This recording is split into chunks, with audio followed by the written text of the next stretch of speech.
Hey everyone, welcome to Bounding Live. My name is John Trent. I'm joined by my co-hosts Donald Edmonds and Drew Taylor and Script Doctor. Script Doctor is he's away right now, but he'll be joining us shortly. How is everyone doing tonight? Well, I'm good. I'm just a little fired up. Oh yeah, there's a lot to get fired up about tonight. I actually just finished editing my Star Wars novelization video. It's probably up on the YouTube channel right now. I haven't checked. I haven't shared it or anything. But I had a lot of fun editing that, writing that up. I was super hot about that. And we'll get to that in a little bit. Actually, we can probably start on that now. I mean, that's what we're Star Wars retcons, right? So they're pretty much retconning everything from the Rise of Skywalker already. Did you guys get a chance to look at any of this stuff yet? It's the novelization, right? Yeah, I saw the novelization stuff with Palpatine. You know, when we were writing our stuff earlier today, John, and you sent me that and showed me, God, that excerpt that you were using for your video, man. I about fell off my chair reading that. Like, oh my God, what? Yeah, it's so bad. It's awful. And big shout out to Nano Reaper there in the chat. What's up, buddy? Great having you here. Yeah, thanks for joining us, Nano Reaper. Glad you're here. But yeah, so let's get into these Star Wars retcons. We'll start with I'm just gonna go to Reddit because it's just a little bit easier. I already have it up. So we're gonna go over here to Reddit. One of my favorite subreddits for finding good Star Wars stuff. It is Star Wars Leaks. So I have this in the video, so we'll get to that. So let's just go to it's really cool here. I can just do search. Enter. If I ever had a Reddit where I made like a leaks Reddit, I would so use that thing for the picture. You know, that picture of like the Calvin and Hobbes figure. There's like it always like you see those where Calvin's like peeing. I would use that.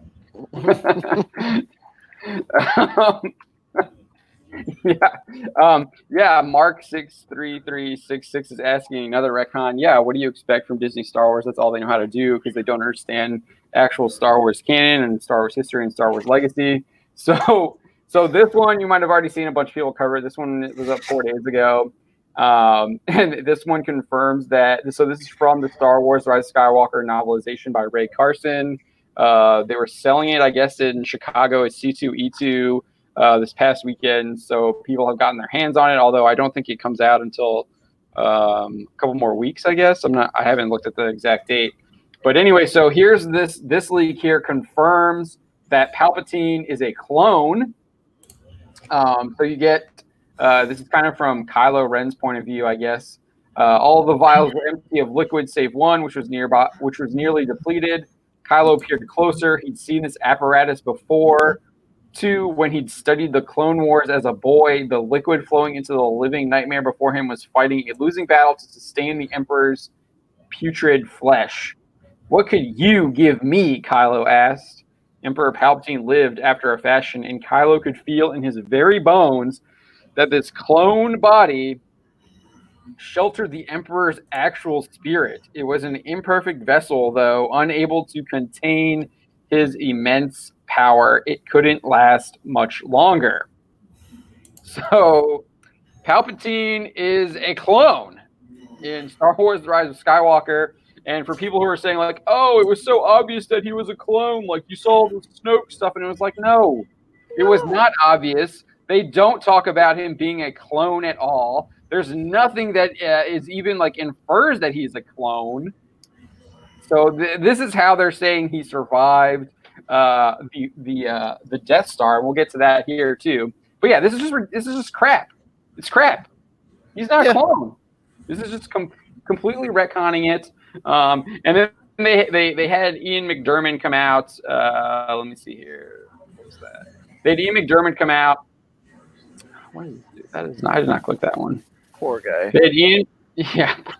They brought him out after this like leak and he's like, he says, where is it? He says here, he's talking about. He was asked about. He's asked about where right here. He says, "Stop it! What is this doing?"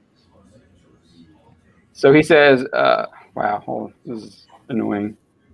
Sorry, guys. Got to make that. Got to get those ads going. Got to make that money." So, we'll get to it here. So he says, "All right, it should be done. It should be done." No, it's not. No, it's not. All right. So he says that there was actually dialogue in the first draft of the Rise of Skywalker script that confirmed his character was inhabiting a clone body. And he says, of course, there were all sorts of explanations for why I might return. It's interesting. I think I can reveal something. At one point, the script had the line in that first scene with Adam when he says, "You're a clone." And I said in that original script, which is no longer worth this, "More than a clone, less than a man." And then he said, which seems to me to sum him up really, because we knew the camera had already snaked past the clone tank, in which there are various versions of Snoke. Why didn't they include that if they were going to reveal that he is a clone in the novelization? I don't understand. That is literally a 2-second line. Why would you cut that? Yeah, I heard a lot of people talking about this over the week. John Campia, Fandom Entertainment, they're just all ragging on this novelization. I think there's a lot more in there that people are ragging on. Yeah, but I did a whole video on it that's up right now. It's so bad. So not only is he a clone, but the way that they made him a clone is a complete ripoff from Dark Empire. So right here, where is it? Here we go. Wasn't there like a one line from Dominic Monaghan where he goes, "Clones, huh?" And then they don't really. It was in the movie, and it was just mentioned when they said that Palpatine was back, but no one really made a connection. Like that was supposed to be their getaway with. They told him that they told that guy to shut up. Yeah, I thought. Who was Dominic Monaghan? He was like one of the side rebellion people, resistance people. He took over for Rose Tico. He was the guy they told to shut up, though, right? Didn't they tell him to shut up after that? And see, that would require me going back into the movie and trying to figure. But I don't want to see it anymore. Yeah, he made that stupid comment about like, "Oh, we should do a holdo maneuver or something." Yeah, he was the guy who did that, right? Who said that, the holdo maneuver? Yeah. And they told him that wouldn't work. Yeah. Yeah, that was great too. I love that they put that in there. Yeah, we won't do that. That was like a last resort. they had to put that in there to like, because it's such a garbage. It just breaks all of Star Wars space battle. It's so stupid. All right. But this is how they explain I just finished up a 14-minute video, and it's on there, so you probably get some more of my take there if you want after we finish this live stream. But so this is how they explain that Palpatine survives, and it is from Palpatine's perspective. So you get it here. So it says Rey continued to approach. His power was intoxicating. She found herself raising her weapon almost against her will. If not for the other presence in her mind, bright and shining with light, she would not have been able to resist him. And with the stroke of her saber, the Sith are reborn, the Jedi are dead. I'm assuming that's Palpatine saying that. And then wave after wave of triumph emanated from him. That's wave of what? Wave after wave of triumph. What does that even mean? I didn't even get into that in the video, but that doesn't. I don't even know what that means. And along with it came knowledge, memories. Maybe it was their shared blood that enabled her to see his thoughts. But somehow she could, and Rey saw it then, how he'd done it, what he was about to do again. So this is Rey seeing Palpatine's thoughts. This is a complete, like I said this in the video, this is a complete ripoff from Harry Potter. Like this whole ending scene is just straight up like a clone of Harry Potter, pun intended. they took the idea of like, oh, the Jedi have to like rally around her with like these like I guess there was leaks that there was going to actually be like ghosts coming out, and then they just cut it to like where it was just voice, like there it was just obviously in the final cut we just got the voices. The voices, yeah. Yeah, and it was like, I am all the Sith, and then she was like, I am all the Jedi, and it was just such crap. And and like if you remember from Harry Potter and the Goblet of Fire, that fourth Harry Potter movie, when Voldemort is like resurrected, that's when the ghosts come out of like Harry Potter's wand to like save him from Voldemort and allows him to escape. Well, that was basically what was happening here, except we didn't actually get the manifestations of the spirits. We just hear their voices. But if you also remember in Harry Potter has he is a Horcrux of Voldemort, so he has part of Voldemort's soul like within his body, and that allows him to kind of like tap in to Voldemort and like see what he's seeing and kind of understand what he's understanding. And they basically ripped that off and stuck that here in this novelization where Rey can tap into the thoughts of Palpatine. And so again, but Rey's not a Mary Sue. She gets a brand new freaking force power at the end of the movie somehow, and they're trying to like write it off as like some kind of blood force bond with Palpatine. Like she keeps getting more and more force powers without any freaking training or any kind. Like she doesn't do anything. She just gets these powers and uses them, and it's just so dumb. It's garbage, man. I mean, good news is now that we understand all this, we can go into the movie theater and see. No, we can't go into the movie theater and see that anymore. No, you can't see this because it's not in the movie. And I doubt it will ever be included. They're not like, from what I understand, they're not even including any like deleted scenes or anything. No, they're not. Trash. Because all their deleted scenes just will continue to prove the leaks and just how horrible this movie was. But like, let's get into this. This is how they talk about. This is how Palpatine survives the destruction of the Death Star in Return of the Jedi. So falling. You know, like just look, you got the visualization there. Oh, isn't that a song? Yeah. Down a massive shaft. The betrayal. The betrayal went somewhere else. Yeah. The betrayal sharp and stinging. Hashtag massive shaft. Black clad and helmeted and shrinking fast. His very own apprentice had turned against him, the way he himself had turned against Plagueis, whose secret to immortality he had stolen. What? When did Palpatine steal Plagueis' secret to immortality? When did that happen? I mean, Revenge of the Sith, he literally says, to cheat death, only one knows. But together we can find a way.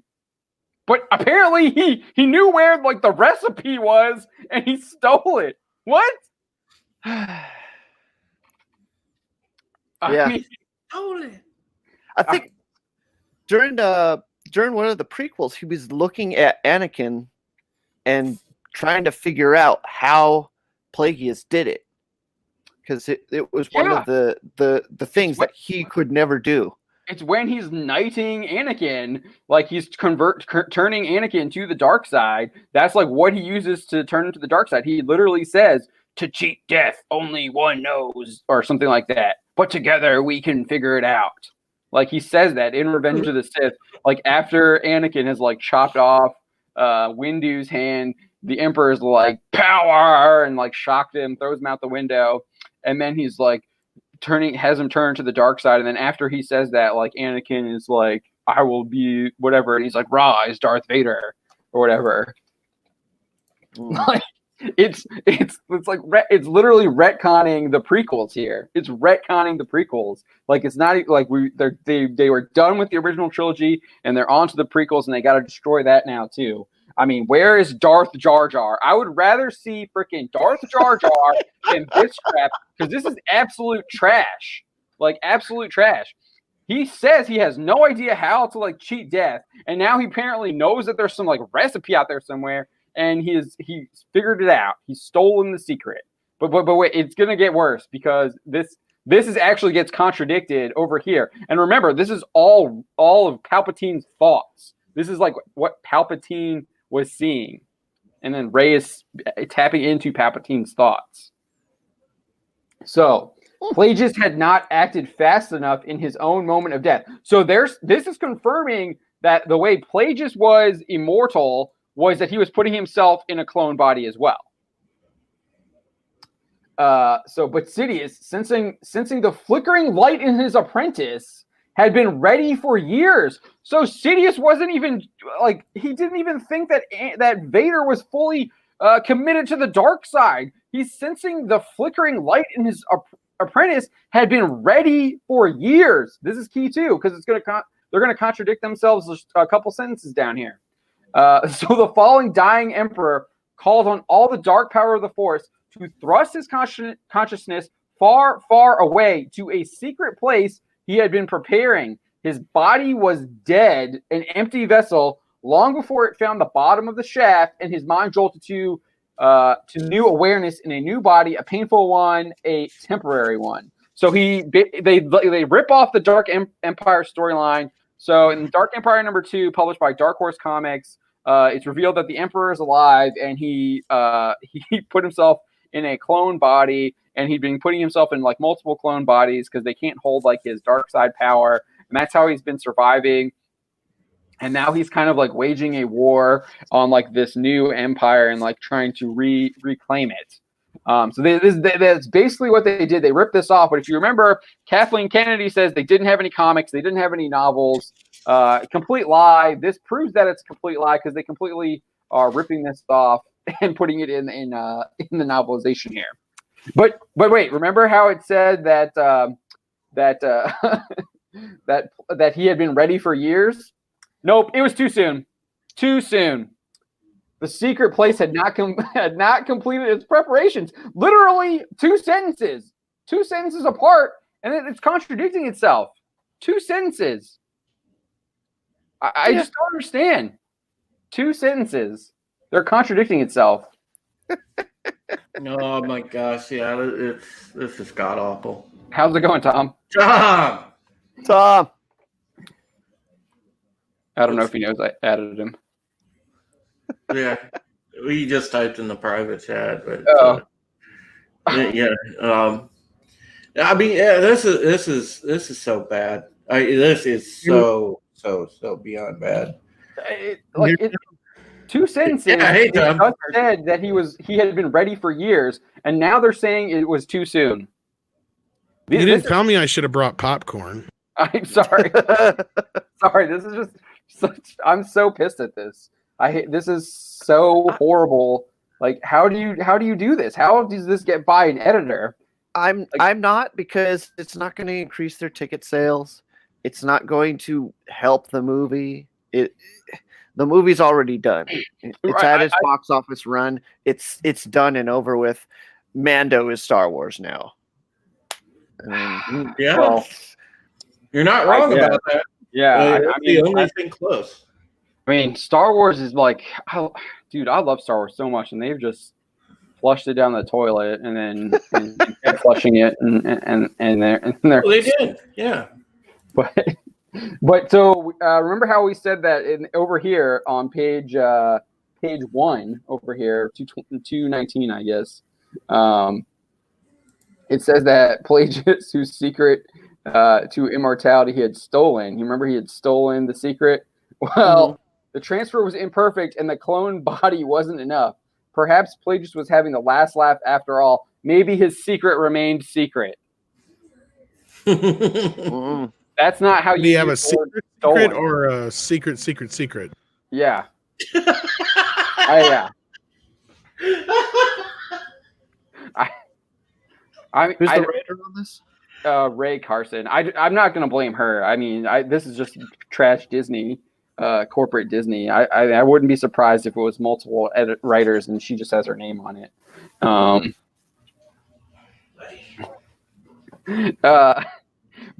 Palanuki says, "Stop complaining. It's very cool from Lucasfilm to edit fanfics." They did. This wasn't actually a fanfic though. They edited Dark Empire.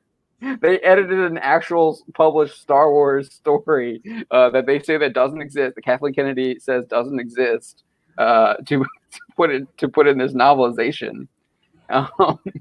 Wait, so this isn't the Rise of Skywalker thing? This is the other one? This is something else? No, this is the Rise of Skywalker novelization. Oh, okay. Yeah.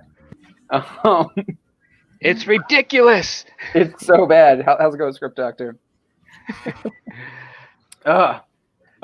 So what's worse is that we can just the heretics of the Sith Eternal toiled splicing genes, bolstering tissue, creating unnatural abominations so that one of these strand casts would succeed and become a worthy receptacle. The heretics would do anything, risk anything, sacrifice anything to create a cradle for their god consciousness. I assume that Snoke is one of those abominations. So Snoke was supposed to be a receptacle for Palpatine, but this is where it gets worse and continues to show that Lucasfilm has no understanding of the Force. So where is it here? Here it is, Palpatine's clone son. So nothing worked, but their efforts were not entirely in vain. One genetic strandcast lived, thrived even. A not quite identical clone, his son, but he was a useless, powerless failure. Palpatine could not even bear to look upon such disappointing ordinariness. Is that even a word? If you zoom it forward, I could probably see better, but... Oh, sorry. No, it's okay. I can't really zoom it. It doesn't zoom more than that. No Control Plus thing? Is it the Twitter part? Oh, maybe I can do that. Oh, there we go. There we go. Yeah. That's better. Ordinariness? Ordinariness. That's a new one for me. That is not a word. I think they just made up a word. So like plainness would work, but yeah. But so I mean, I've actually been referencing your video, Script Doctor, about the Baby Yoda theory and splicing his, taking his skin grafts or whatever, and like giving it into other people to like empower them with the Force. Yeah, like a midichlorian transplant. Right. Yeah, midichlorian transplant. But we won't get into that. But in that story that we covered on that, we talk about what the Force is, and George Lucas talks about that how anyone can like tap into the Force and use Force abilities. So the idea that this clone is like useless and powerless doesn't make any sense to me. It doesn't, and I doubt this book will even address Palpatine's son, who would technically inherit the Empire in his death, right? So, no, this is the son that they're talking about. Oh, his son. Wait, so it's not a clone of his son; it's just his son was just a useless, powerless failure. Right. So the actual like Rey's dad is this clone, because you see here the boy's only worth would lay in continuing the bloodline through more natural methods. So I obviously we don't have the full context. My assumption is that they're talking about Rey's dad, which is why she is his granddaughter, but he's useless, powerless failure. So Rey's dad is actually just a younger clone of Palpatine. That's what they're saying? Yeah, but he is not identical. A not quite identical clone. Right. Okay. Ordinariness is also a word, unfortunately. It Unfortunately. Thank you for making me feel stupid. No. Is that in the Oxford Dictionary or Webster's? Webster's. Fuck that kid. They put everything in there. I've never seen that word before. I'm going to write my lexicographer. Yeah, so... I know it's not really Webster from the TV show, guys. It's a joke. What you talking about, Tom? That's not even Webster. That's I know. different strokes, but you're getting close there. No, Webster's 8 is enough, right? Or no, Webster's Webster. Webster's just Webster, right? Biden Touch said his son was unemployed and spent all his time on Twitter. AKA Whitey, AKA 80s white guilt the show. But yeah, I mean, if he's a clone, he's a living being. He has access to the Force, right? I mean, Obi-Wan tells us that it's all around us. It's through every living being. It penetrates us. It surrounds us. It's perverted. Yoda. Yeah. So I don't understand how, why this clone should be able to access the Force. They're seemingly saying he can't. They're kind of pulling an idea that was used in one of the EU books when the Solo twins were really young children. They were kidnapped by a couple of a husband and wife dark Jedi who had a child who had no Force powers. And the child was constantly trying to get Force powers. And they found out, at least the book explained, that the Force is in everyone, but its strength is selective randomly, so to speak. So, like, 2 Force users could have a child that's not able to use the Force in any way, and 2 non-Force users could have a child that's so powerful in the Force it's obscene. And that's kind of like what was introduced. I wish I could remember the title of that book. Yeah, I don't think that I'm not against that concept. I think that certain people can be stronger within the Force. Obviously, that's the whole idea behind the midichlorian transplant. Is you take someone who's strong in the Force and then you give them more. You boost their midichlorians.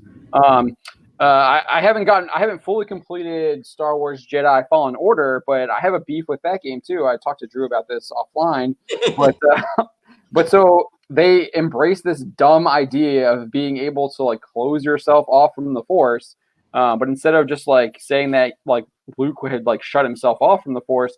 I forget who's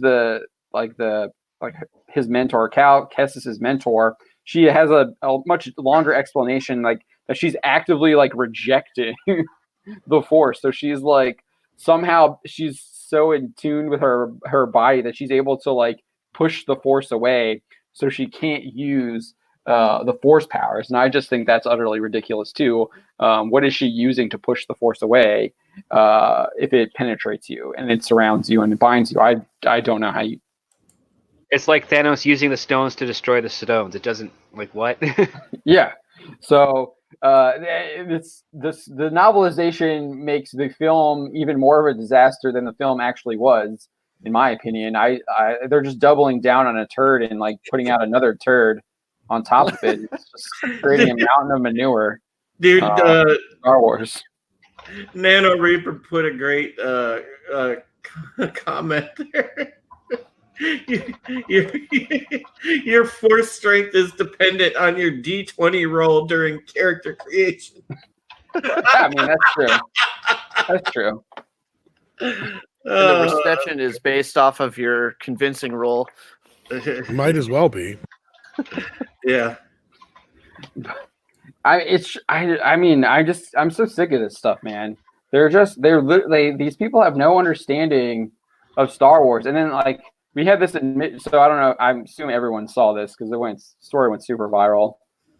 We have Ryan Johnson did this Hollywood Reporter interview. So let me pull it up here.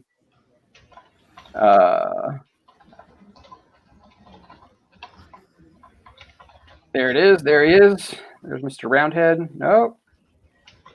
Where did he go? There he is. There's Mr. Roundhead. That's Will.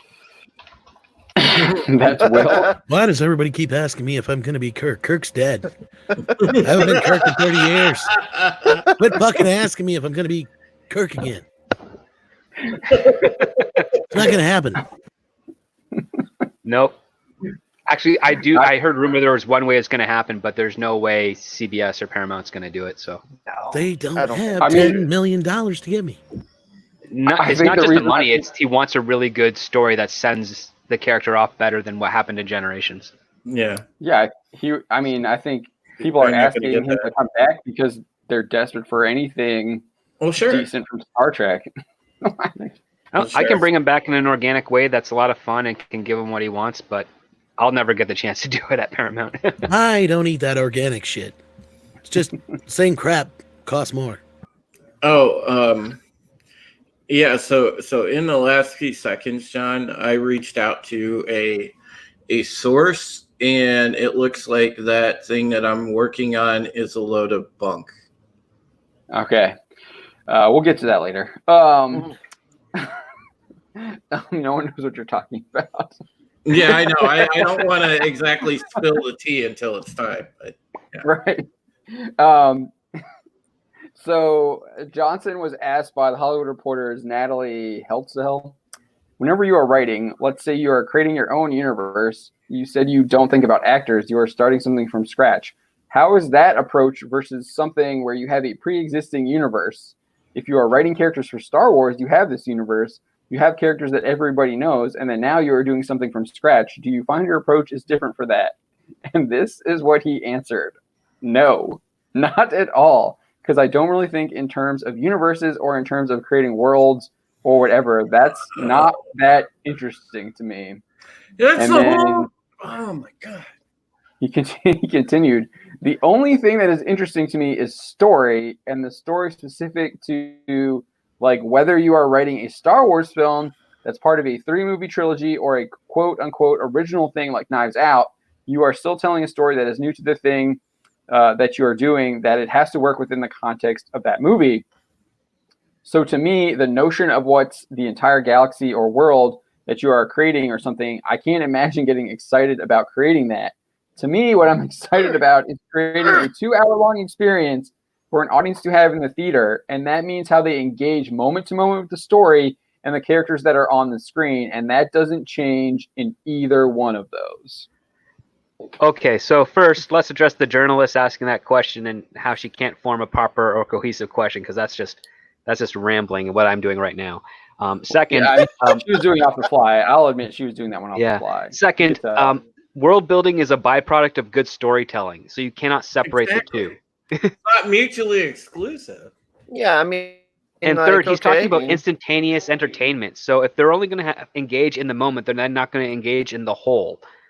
Like that's the issue. Like you're just giving them moments to engage in over and over and over again. So they're kind of resetting themselves with each new moment or with each new sequence. But the whole purpose of a story is for that whole story from beginning, middle, and end to get that interaction, that engagement that Ryan is referring to. And you do that not just with the characters and how they go through the plot, but also how they explore the world that they're within. And if he's like, I'm inferring that he's ignoring the concept of creating a world within his story. He's just trying to isolate the story and say to hell with the world around him.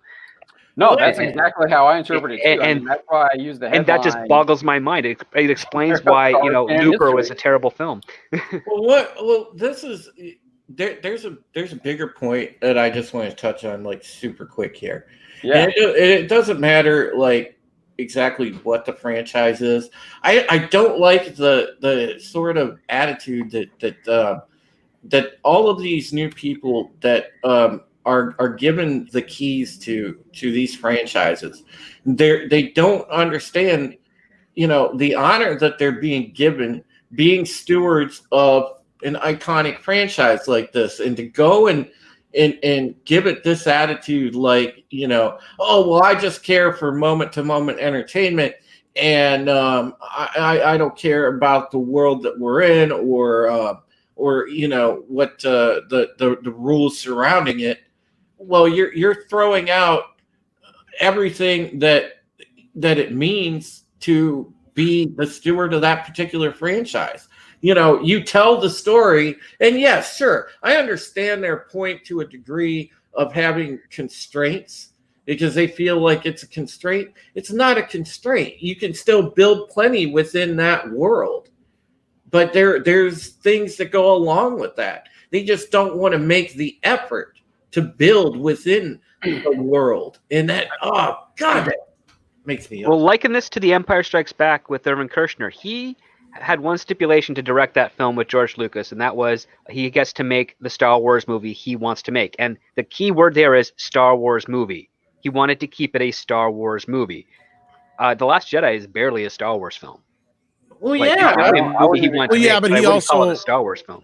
He also understood that because if I remember right, he said no at first, and then he changed his mind. But that was because he knew what he was taking on and the weight of it, and he knew if it if he screwed this up, what that would mean, not just to the fans, but to George and the franchise and he knew everything about this franchise rested on the shoulders of this film, so it could not fail. Not only that, Lucasfilm, ILM, and Skywalker Sound were all dependent on Empire. That's what I mean, yeah. So he was well aware of the gravity of the situation, which is, I think, why he argued for it to be, if he makes it mostly his movie, he can at least take all the blame if it fails, but at least is also responsible for trying to make it the best that he could for what he had. And they just, and truth be told, they got lucky more times than they didn't with making Empire. There's a lot of issues that were going on with that movie.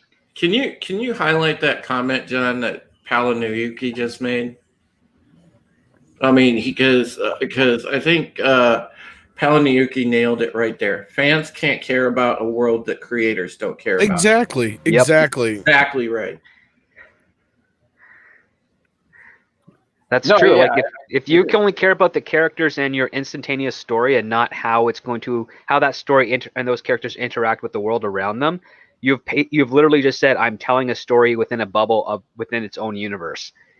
Mm-hmm. And that's exactly what he said. And one thing too is that you can definitely, without doubt, tell a very independent Star Wars story within Star Wars, where you have different characters, different adventures, different planets that we've never seen before, all of that stuff.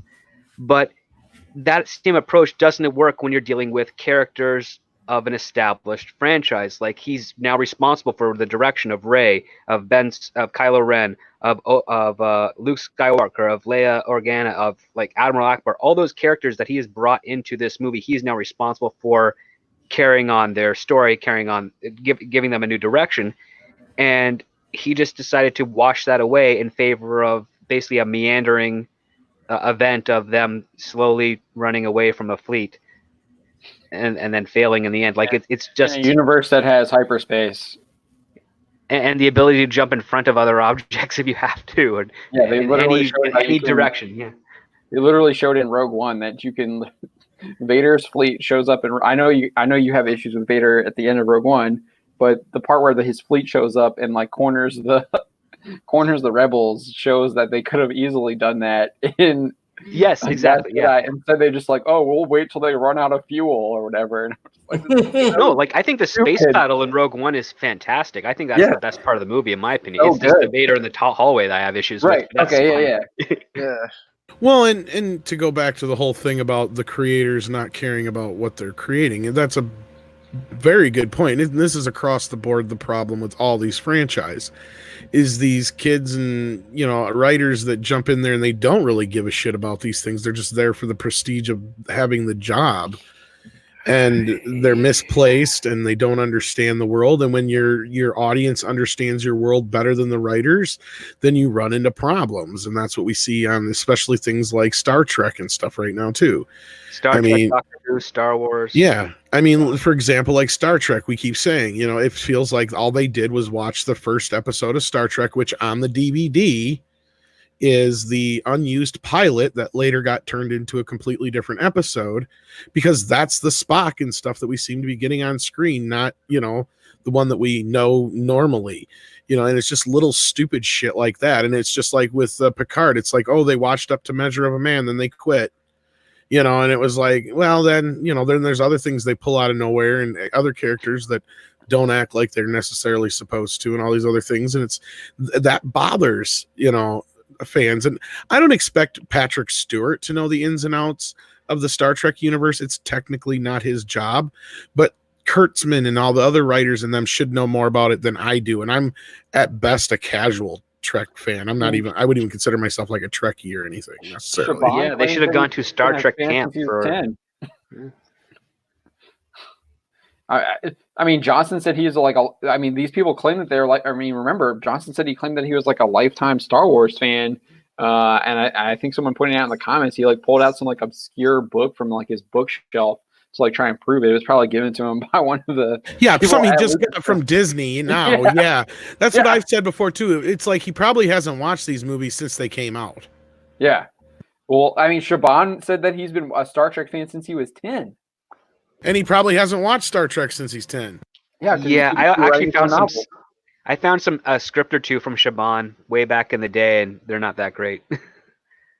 So like he's probably a much better novelist than he is a screenwriter, and they are definitely two different worlds and two different methods of writing. So that's probably why they are. Picard feels like it's dragged out so much, because in novel writing it's every detail is important, and in screenwriting it's bare essentials only. And yeah, 6 episodes in and we're like, well, barely anywhere in the story. And you guys have seen that famous board that was in that video, right? For Star Wars, the dinosaurs. The High Republic novelization series, yeah, we saw that. I mean, these things aren't abnormal. I'm sure Script Doctor will back me up on this. It's the kind of thing when you first get into a show or movie, you kind of brainstorm, especially if it's something that isn't pre-written already, and you've got to kind of come up with stuff, right? So you brainstorm, you kind of come up with things, right? Now, the first thing we would ask in this little group here, let's say, like, first of all, as Star Wars fans, what's the first thing we want out of Star Wars? John, what's the first thing you want out of Star Wars? Something that's true to like the Force. Okay, that's a great answer. We got the Force, Force number one. Force, number one. Donald. It's in the title, Star Wars. You got to have space battles. All right, there you go. Great answer, Drew. Jesus. The first thing I want is good characters. Even better. Good characters weren't even put on the board there. Exactly. So, Bill, what would you put on there? So we got characters, we've got Star Wars, and we've got the Force. What would you put next? I would put on a compelling mentor figure. All right, let's get specific with this is how this thing works. I'll cut that off there, but that's how this shit works. You can look at that board, and there's no way they got to that part. They half the shit we mentioned is they put it in their promo video. They put that in their promo video. Wait, what was that huge board with a whole bunch of writing on it? Was that also part of their outline? In the shot with all their writers, there's another board that had more writing on it, and I don't even know what was on that. Yeah, it looked like the equation to the universe. It was hard to read. It was I thought there was like tons of it on there. It was hard to read. No, those boards do get hard to read. Yeah. Star Wars is real simple. It's good versus bad. Give us spaceships. Give us lightsabers if there's Jedis. Give us a mythology of some type. Yep. Give us something fun that's toyetic in a way, but not necessarily in your face toyetic. You know what I mean? Not gratuitous. Yeah. I mean, The Mandalorian's a good example of decent Star Wars. Now, I would agree with a lot of people who don't like the show. It's not as great as something we should be getting, but it's better than the crap we're getting. So, of course, it's so much better than, It tries, which is the other part that's different from the rest of the Star Wars stuff. It tries. Oh, and effort will go a long way. Like Star Wars. Yeah. It feels like Star Wars. Yeah. Oh yeah, the attitude is there. Really is just the only criticism I have is that it doesn't utilize brevity, and it has too short of a runtime, and the main character needs a focus. Now the second season they've left off the first season with a great focus for the second season, which is find that child's home. And as long as that's a consistent topic in every episode, it will be vastly superior to the first season. I think it will be, Bill, and the reason I think so is because I feel like this first season, it feels like it's under pressure. I don't know if you get what I'm saying. Yeah. But it almost feels like Kathy's looking over their shoulder their whole time. And I know this second season, that's probably not going to be the case, reportedly. So I feel like you're right. I think they're going to have a little bit more room to breathe. I think they'll also know that this is not something that's a one and done, and they'll be able to expand it a little more. And they know that they've got a hit on their hands. So I don't think the pressure is going to be on to repeat the success. But at the same time, I think the kid gloves are kind of off. Well, you know the thing about The Mandalorian too is where that succeeds is there's characters that at least for the most part feel like they belong. Cara Dune feels like a Star Wars character. She's one I want to see explore more because she's a survivor of Alderaan. Like that's amazing. Off one. She feels like a Star Wars character. The main character, still feels like a Star Wars character. We might make fun of him being on the RPG journey, but but he still feels like a Star Wars character. Well, I'm worried about Pedro. Did you hear? Oh yeah, he's got back and leg issues because he's comparing the whole Star Wars franchise. Damn you, Bill!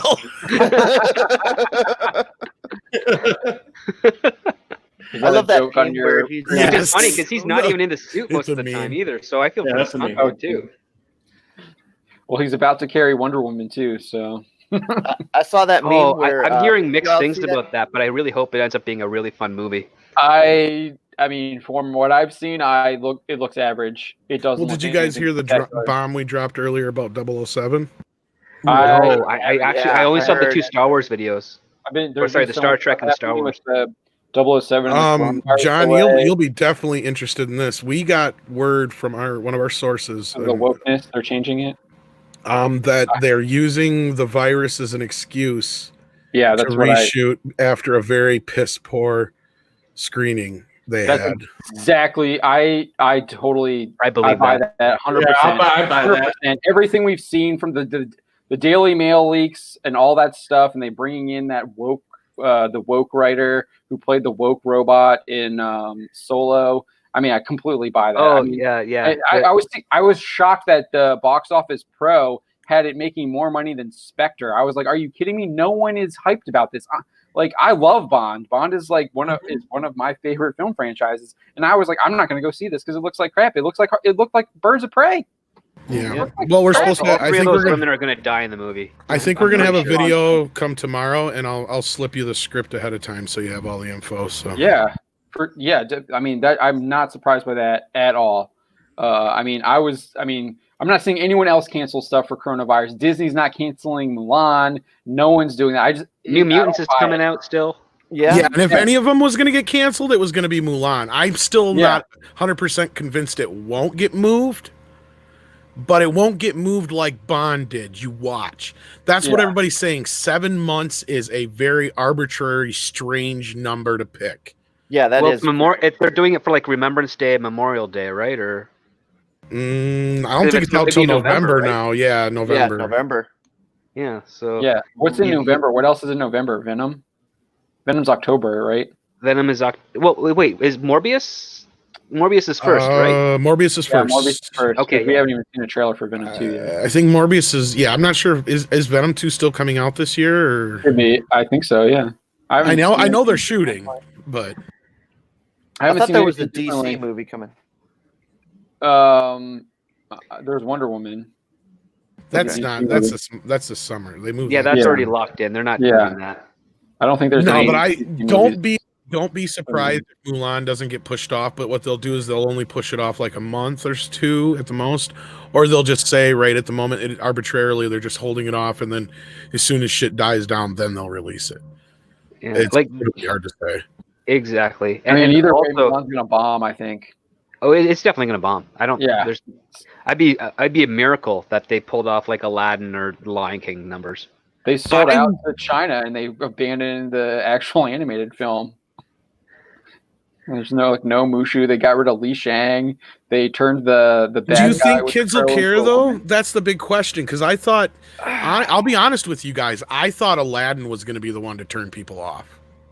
I thought the way Will Smith looked, I figured the moment, because I said to Rob, I said, you wait, the next trailer we get is going to be Will Smith doing a rap version of You Ain't Never Had a Friend Like Me, and sure as shit, the very next trailer was You Ain't Never Had a Friend Like Me. And it's like, I haven't seen Aladdin. Did they make him blue, or is he? Yeah, he's blue. Yeah, well, he's through part of it, but I have no idea how that movie did so well. It sucked. I haven't watched it yet. I haven't watched it yet. My opinion, I kind of enjoyed it. Well, that's the thing is everybody said it was decent, and maybe that's what carried it through. Yeah.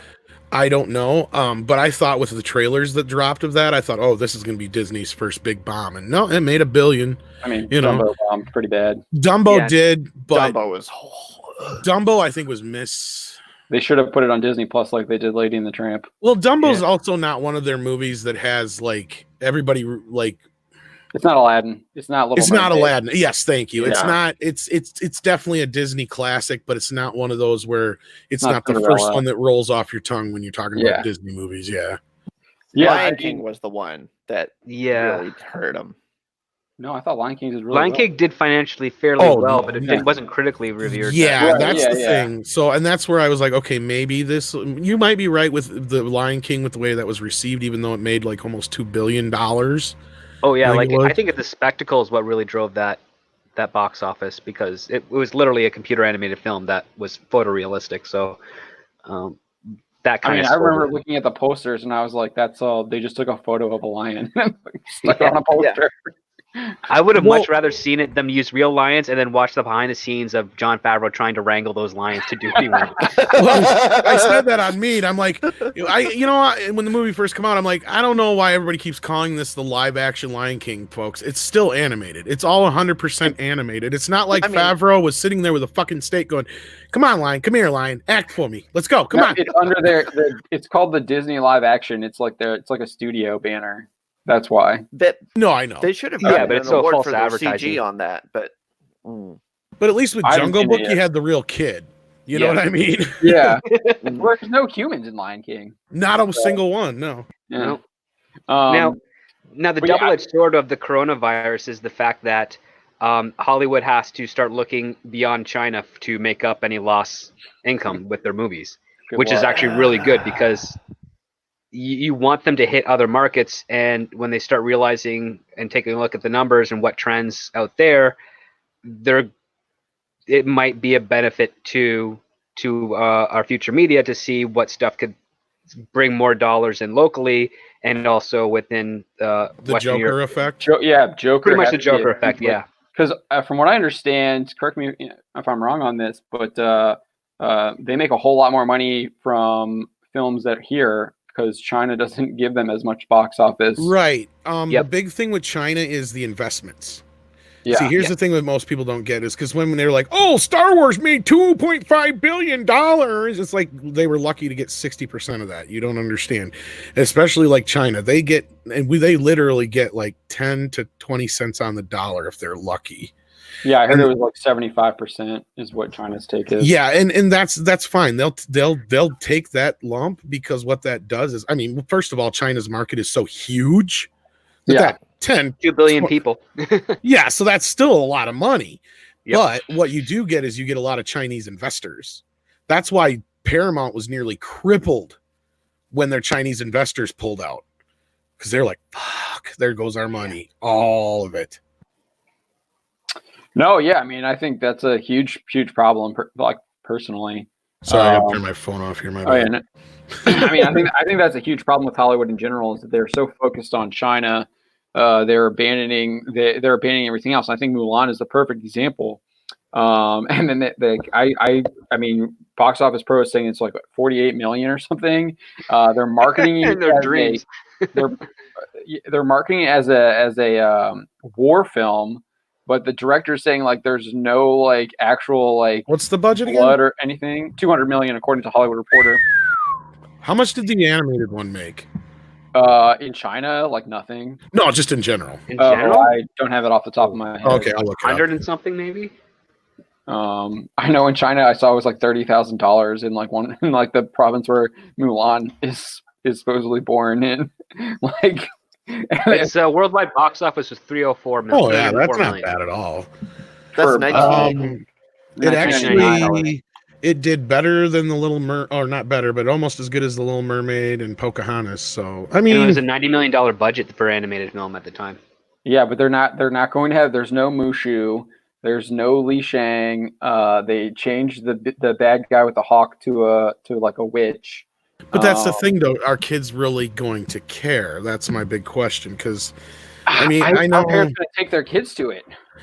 I thought not marketing it as like a kid film. It looks they're marketing. Well, that's what it's for, though. That's what it's for, John. It's for us to be like, as parents, know it's safe because it's Disney, but the kids are the ones who actually want to really see this shit. Now, Lion King, I'll give you. The parents wanted to go see that, and you're right. The critics and everybody was like, "Yeah, it's unsettling seeing these real creatures not have any emotion in their face, and they just look like, they went too far with the realisticness or whatever you want to call it." Not only that, Lion King did have a really long-running, successful stage play for a long time to really build up that brand, so that probably helped too. I think so. Yeah. Well, and I think Gary brought this up. He's like, this was like Bob Iger's version of Eisner's sequels, which in a way I agree with him. I mean, they're higher on a higher quality, level, or whatever you want to call it. Maybe they got a shinier polish, but this is no different than Bambi 2 or Little Mermaid 2 or 3 and so on, Cinderella 2.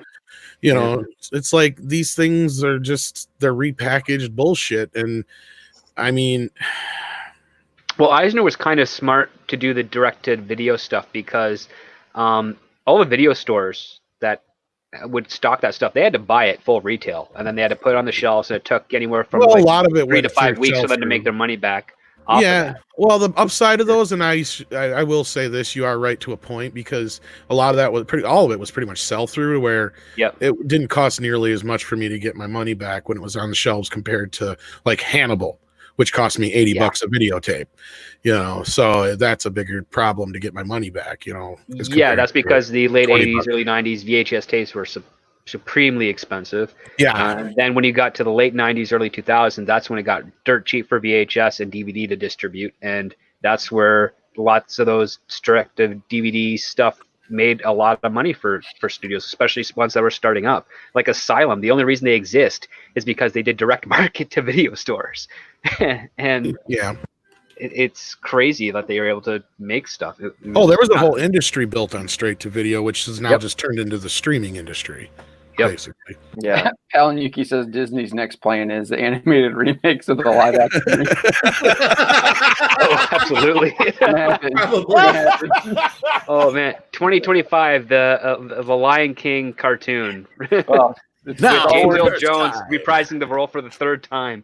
They're already doing that with Star Wars. They have those like Star Wars animated shorts or whatever they do. I'll be 75 and I'll be like, what? I think I remember this. Didn't I see this as a child in theater? In 3D CGI animation. But it looks like 2D animation. But it looks like it's done in 2D. Classic Disney. You'll swear you're watching the original 2D version, but it's not. The joke's on us. It probably just is. Yeah, it's like they just got new actors to do the voices. Like there's old Bugs Bunny cartoon animated films where there's only like 20% new animation, and they're just a bunch of the old cartoons slapped together. I mean, that old animation was still pretty solid. So, all right. So we got some Batman stuff. So Matt Reeves gave us our first look at the Batmobile. I know Trip Doctor has an opinion about this. I actually like it. I like it. It legitimately looks like a car I was making like 10 years ago with my buddies. It looks like a Dodge. It looks like a Dodge Challenger. I think it is. Yeah. So I think it looks like this 2016 Dodge Shakedown Challenger concept. But it also looks like a Pantera. I wouldn't be surprised if they made a deal with Dodge to amortize some of the costs and get a free version of the car and all that kind of crap. Well, they should have at least 3 versions of the same car for right.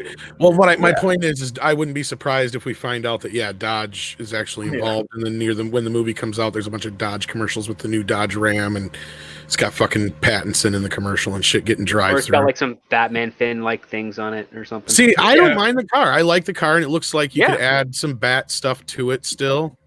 Yeah, I like it too, Tom, because the Challenger's a good-looking car to base anything off of anyway. I mean, it kind of has that feeling of the 60s Batman car, kind of, too. Yeah, I was waiting for like the bubble windshields. It's kind of a retro future look, and I like that. Now, zoom in, though. What I don't like is fucking Pattinson as Batman. Yeah, he looks thin there. Come on. Where is it? There it is. The one you just had up, the first one with the wide shot of him. Oh god, you zoom in on that one. He doesn't look right. Well, I had a bigger picture of it where I zoomed. That's decent enough. Yeah. He's too thin looking. Oh, there you go. Too thin looking, and artificial inflation of shoulders and chest. Like his waist is too thin for the rest of his body. He's wearing hockey pads. I don't like how the engine's exposed in the back. I was listening to Anna, that Star Wars girl stream. That was my big complaint too. Some stuff. And it actually reminded me of a story when I got to drive for the first time a replica 1989 Batman Batmobile. which was awesome. And I drifted it, and I was told by the owner I can never drive it again. So I don't know how was it a replica, or was this the one that this is not the one that Jeff Dunham has? No, this was the replica of the '89 one. The guy who made it, he collects a bunch of antique cars, and he rents them out to film studios when they shoot in Toronto. I think I know who you're talking about, but yeah, because Jeff Dunham owns, I think, like the refurbished one that still exists from the original movie, though. Yeah, I've actually touched the original one when I was 5 years old because it was brought to the Toronto. Or I take that back. It was not refurbished, but what it was, I remember now. I specifically remember now. What it was MTV gave it away. So what they did was they took one from the movie and actually made it road legal or whatever, or close to road legal or whatever. Yep. And that's what it was. Is so somebody won it in a contest, and over time, then eventually Jeff Dunham tracked it down and the comedian tracked it down and bought it. Yeah. No, the one I had, the guy he makes replica cars, so he has a car from Blade Runner. He's got a couple of Bond cars he's made himself, and then he made this Batman one back in 2006, which is when I got to drive it. And he uses the exact same materials and stuff as the original one. So it's just like fiberglass shell over top of a Chevrolet chassis, I think. And the thing picks up, but what he didn't tell me is that if you drive it faster than 90 miles an hour, wind catches underneath it and it raises it up off the ground a bit. And then that way it creates just enough slick between the rear tires to drift in any direction you want. And that's apparently what happened here, because he was in the car with me. He's like, just gun it as fast as you can. I'm like, okay. And it was a manual transmission. And as we're approaching the first curve, I'm like gearing it down to slow down, and it doesn't matter because even though I was going maybe about like 30 miles at that point, the wind was still underneath it from the time I was at 90, and we were just drifting. So the nose is going one way and the car's going the other, and I'm like screaming, fuck. And then as soon as we stop right after that, and I just get out, I'm like, I'm so sorry. He's like, yeah, we're okay, we're fine, but you're just never driving it again. I'm like, all right, no, that's fair. But I did touch the original one, because we have the Canadian National Exhibition up here in Canada, and I was a kid, I was 5 years old, and they brought it on display, and so everybody got to go up and touch it and get a picture with it, and it was this huge, awesome thing, and there's that. And then I think there was 3 originally. There was 3 originally, and then there's also another replica in Brampton, Ontario, because there's a guy called the Brampton Batman. He's this like short black guy who dresses up as Batman and drives a Batmobile on the streets to children's hospitals and stuff. He's really okay. Cool. I think I know what you're talking about. He's also really cool. I've met him a couple of times. He will not let anyone drive that car. I've asked. Well, I remember what's really cool is if you have the 2-disc DVD or the Blu-ray of Batman, there's they talk about it on there. When they designed the car for the '89 Batman, they forgot to put fucking doors in it. Yeah, so they had to come up with the canopy idea. Yeah. And then when they realized with that, Batman was too tall for the fucking Batmobile. Yep. So they had to have a special mask where his ears were shorter so they fit in the Batmobile. They also had to change the pants. Yeah, Keaton also wasn't able to go in there wearing the pants either, so they had to take off his pants. I think he had a short cape too or something like that, because the cape was way too big for him to sit on, and because it was all that leathery shit. Yep. Mm-hmm. Lots of the behind the scenes on that. I remember ordering the Blu-ray when it first came out, and it never arrived, and Amazon just gave me my money back and wouldn't give me the actual set, so I had to go get that in the store like a retail schlub. Well. But yeah, those are great special features. I miss special features like that. Biggest disappointment was that Diamond Collection Edition or whatever. They put a 20-some minute new documentary on a second disc. And all it is them talking about the success of the movie in theaters, and they actually finally got Michael Keaton on camera to talk about it. And it's like, you spend all this time talking about that and you didn't actually get a decent like documentary, a new one, considering you finally got him to talk about. Because if anybody knows, notoriously Michael Keaton refused basically talk about Batman for like 20 some years. He'll talk about it now. That's what I'm saying. Yeah, and ask him about it because he's kind of come to terms with it. Jack Nicholson, apparently, you can still, if you ever see him in public and say, "Hey, Joker," he'll respond and then talk your ear off about the Joker. He loves that role still to this day. Well, yeah, because it made him more money than freaking Jesus. There's that, but also he got to do what he wanted with it, and it just worked. And rumor is he still watches that movie every day. So he got every day. Well, he's one of the few people who has a video, the actual arcade game too. Jack Nicholson is. Yep. Oh yeah, he loves that role. Well, what he did was he got not only like what was it, a couple $1 million just for being in it to begin with. Got ticket sales too. And he got like I can't remember how much it was of a percentage, but to this day I think he's made like $40 or $50 million off that movie. Dang. So and he got final Joker approval on any Joker material that came out for that movie too. Yeah. Also, Warner Brothers is compelled to listen to him whenever he pitches a Joker story. Yeah, I think didn't he have to approve White Knight so they could use Jack Napier in that? Probably. I think so. But what's interesting, like, it looks kind of low tech. Why is the engine exposed like that? I don't understand. Yeah, it needs some armor. I didn't understand why the engine was exposed. That makes it really easy for someone to take out. It might be the pictures. Maybe it has like an armored thing, like Keaton's did, where he's like shields and then it goes. Maybe, but it kind of reminds me of what was it, Batman and Robin, when they had that one where the engine was like on top, kind of. And it was like I felt the same way. I was like it's too exposed. It was just out to look cool, but yeah. They had like I assume this looks like the exhaust. They're like stacks like on a diesel pickup truck. No, you should be using a turbine engine because turbine engines can. Well, I think that's what that is in the middle there. Combustible. I think that's what it is in the middle there is the turbine thing, or it's at least because you can put like perfume in a turbine engine and drive with that. Like that's how amazingly efficient they are. But you can see here he only has like this little tiny screen that looks like the. So you're talking about the Dunham thing that the Dunham Batmobile. That's what his Batmobile looks like, just a little tiny screen that he has, and it lets him see outside the car. So it acts as his like rear view mirror or whatever. This looks like it might be some kind of like police thing though. These are beaches. Yeah, the Batmobile I got to drive had modified side view mirrors in the front of the canopy so you can actually see your left and right, but you still couldn't see fully behind you, which is why you can only drive it on a track and not on the street. One thing that we do get another look at Pattinson's cape here. So the cape, I don't think the cape looks too bad. His suit looks more gray than black.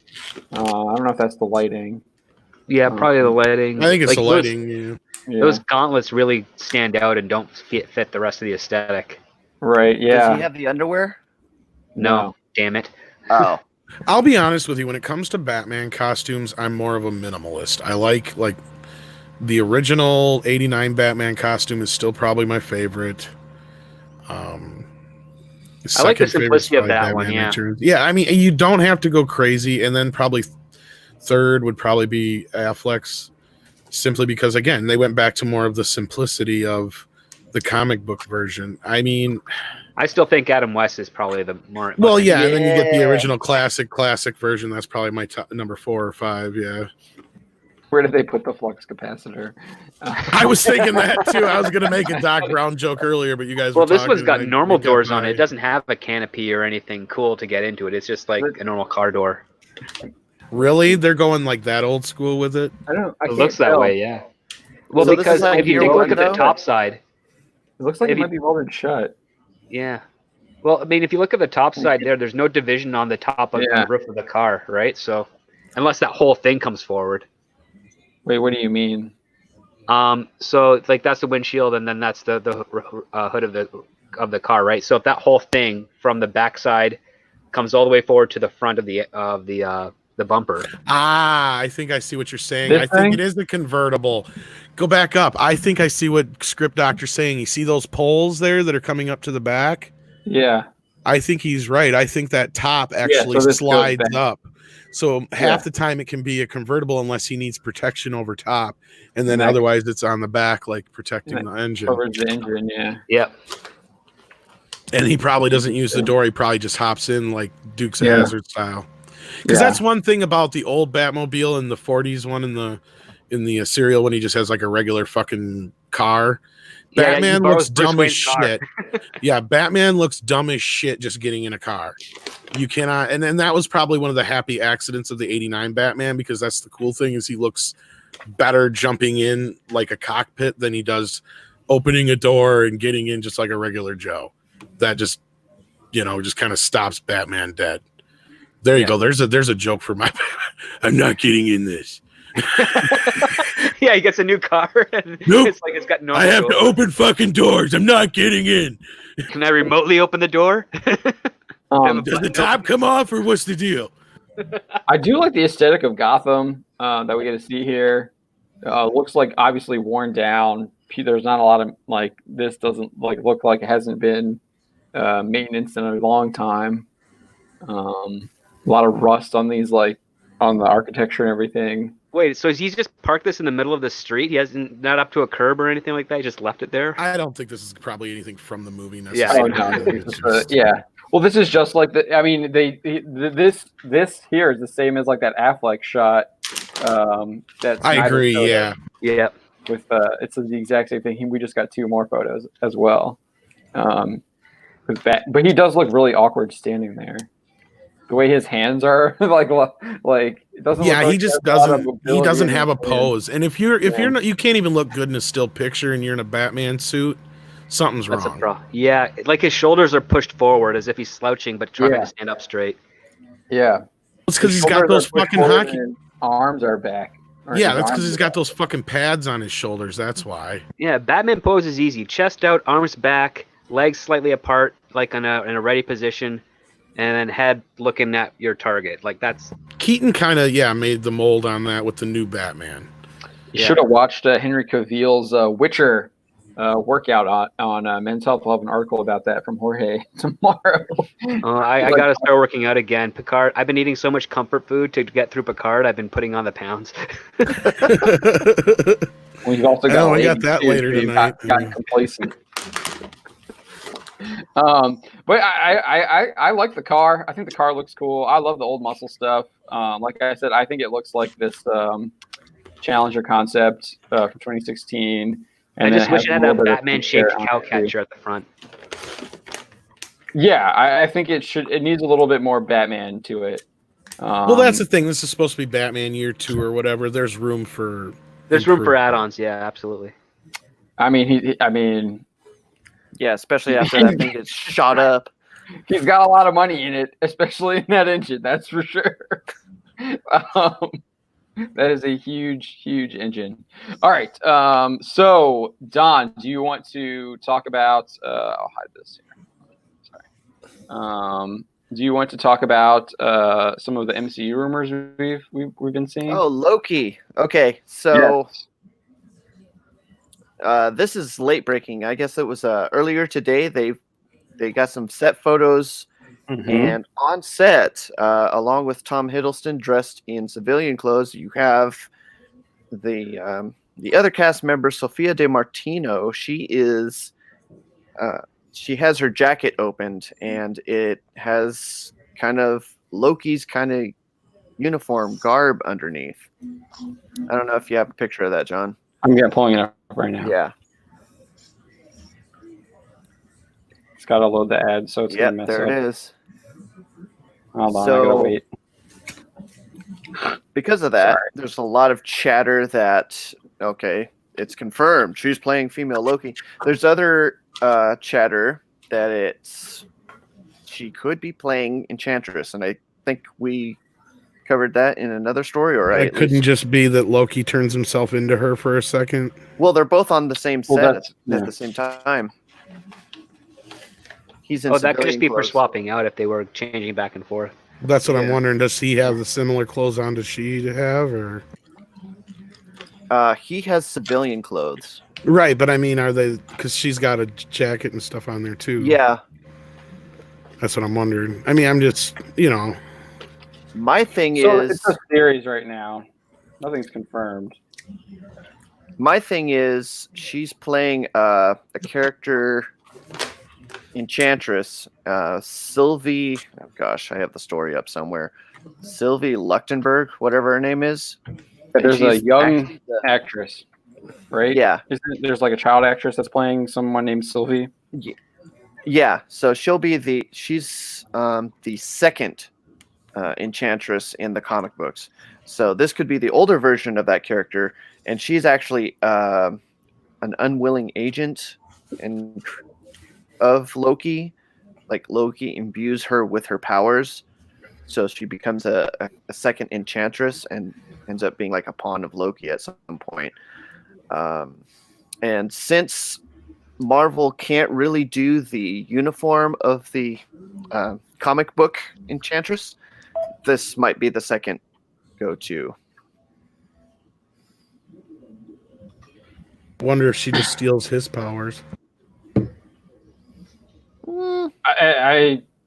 Yeah, I think possibly that would be in line with kind of where they're going with Phase 4 with female power. Well, yeah, I mean, I got to see it first to. Right. I mean, so the reason why the main speculation is about that she's playing female Loki is this kind of uniform here is basically what he was wearing in Endgame when he gets the Tesseract and escapes. You can see he's got that like gold chain there as well. Well, yeah, and that's where I was saying though. I mean, it could be either it's just that's a common kind of thing for wherever she's from, or is it because they're in between some kind of special effects shot where Loki's pretending to be her, and like Script Doctor was saying, yeah, they'll have them both in similar costumes so they can switch between to get the proper effect when they want to, and then they'll just meld it in the computer. Right, and I mean, obviously he could be creating an illusion as well. That's right? What I'm saying, yeah. Yeah, okay, yeah. No, yeah, I have that here too. See, Loki is a master of illusion, so the different hair color could be part of illusion because Lady Loki is usually black hair. She's obviously still she still has her blonde hair. Well, if there is an actual Lady Loki, though, then you never know. But I'm just trying to give him the benefit of the doubt. Oh man, hey John. Oh, there's another character called Sigyn too, who's Loki's like wife, I guess, right? I'm not really familiar with her. Sigyn. Because this is the one I'm looking forward to most as far as the Marvel series. Yeah. So, I don't know. They all three of the ones. I mean, the Falcon Winter Soldier looks really interesting. And then so does WandaVision. I don't know. I'm interested to see where things go. But yeah, I think Loki is probably with the multiverse and the time travel and stuff could be the most fun.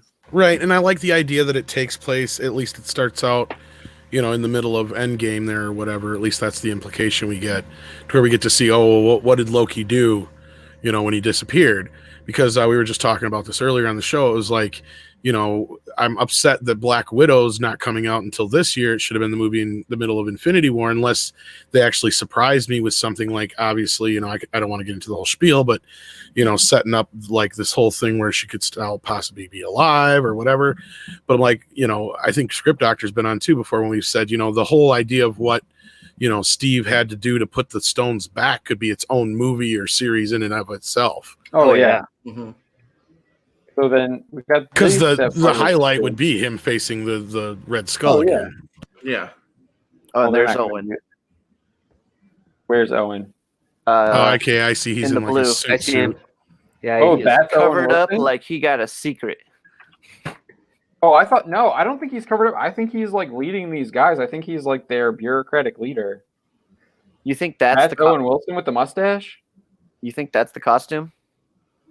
Well, obviously, I think he's got something on underneath, but look, he's got the logo on that all these other people have on. So this was the one that Owen Wilson got tagged into? Yep. Yeah, we don't know who he's playing. The rumors is that he's playing... Oh, hey, you're that Loki guy. There's rumors that he's playing Kang. You do a better Owen Wilson than I do, Bill. He's Kang. Knives out. Yeah, it's that Loki guy, okay? We got to do this, the Loki. We're here. He does. See, listen to that shit. He's pretty good. He does pretty good Owen Wilson. Who do we think these guys with these gloves are? Do we think they're TVA people, or do you think they're like Chronopolis? I mean, it looks like Loki's working with them. Because there were justices, there were enforcers, and then the Chrono Monitors. Is this the TVA symbol on this guy's pant here? Looks like it. Oh, it looks like it. Yeah. So there's another one on the opposite guy as well. Right on the left. Yeah, because they all have that same logo. I think the armband is TVA too, because you can see the V and then the A right there too. So these guys are definitely TVA, and if you look at the helmets, I don't know if we can zoom in a little bit further here, but the helmets are like numbers. Set. Twitter's frustrating with the zoom ins. Yeah, it's not working. But it's like it looks like it's some kind of number. Like this looks like a 6 and then a 0 or whatever. So they're probably like they're obviously not clones like in the comic, because you got different races of the TVA agents here. But yeah, they're still filming this now. These are like current pictures. These aren't these came out today. I think they just started filming Loki. Oh, for fuck's sake!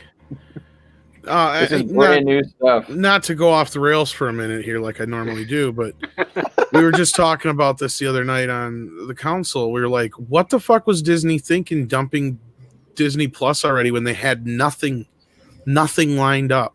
They had the Mandalorian. That's it. No, I mean, I'm just saying they had nothing set to go after that. You had nothing in between that and Clone Wars. And Clone Wars isn't a big enough draw to bring a buttload of people in. And now we've got, a few months before WandaVision drops? Yep. Yeah. I think Falcon and the Winter Soldier comes first, though. Yeah. They're kind of using the DC Universe model, but trying to, up it a little bit, because DC Universe just had, I think, Titans. And then after that, it was Young Justice, and then Doom Patrol, and then Swamp Thing, and then Titans again. And there was such a gap between the airings of all those that, I mean, Disney Plus and the DC Universe streaming services were kind of almost irrelevant, because all the fans that you had that would subscribe to this already own the physical media of the stuff that you're going to be showing on. That's my problem. Thing. I think DC Universe only had one advantage, which is that all the comic books were available to access if you have the account. Yeah, which is amazing for someone who wants to do some back. I hate to break it to them. That's like one of the simplest things to probably go find. You don't even really need like a BitTorrent or anything to probably go get. Oh yeah, you could probably pirate them all. Exactly. I can't stand how their reader works. It sucks. Was it? Remember the old Marvel reader where the speech bubbles would pop up after you click? That was a pain in the butt. But the DC Universe reader isn't good. It cuts off the comic when you go to the. You can't read it, and you have to the way it's, especially on my TV. Which I used to have a decent reader where it would take the 2-page spread and put it spread it across the screen, and then you could zoom in if you wanted to. But I mean, if you had a decent sized enough screen, it filled up the screen. It was about the size of a comic book anyway, or bigger. Yeah. So hey John, we had a super chat. I saw we had one from Orville Nation. We got one also from Nano. We'll go and read Orville Nation first for $2. Great reporting on that Rian Johnson interview, guys. So thank you, Orville Nation. Always appreciate your support, PJ. You're a great guy and great supporter. So hail, PJ. Thank you. And Nano Reaper for $2. Loki pre and post op? Knives out. Nice. Connecting both of those super chats very efficiently there, Don. Yeah, so thank you guys for the super chats, and again, we appreciate your support and you guys coming every stream and hanging out with us. I mean, you guys are all rock. Yeah, thank you very much. We appreciate yours.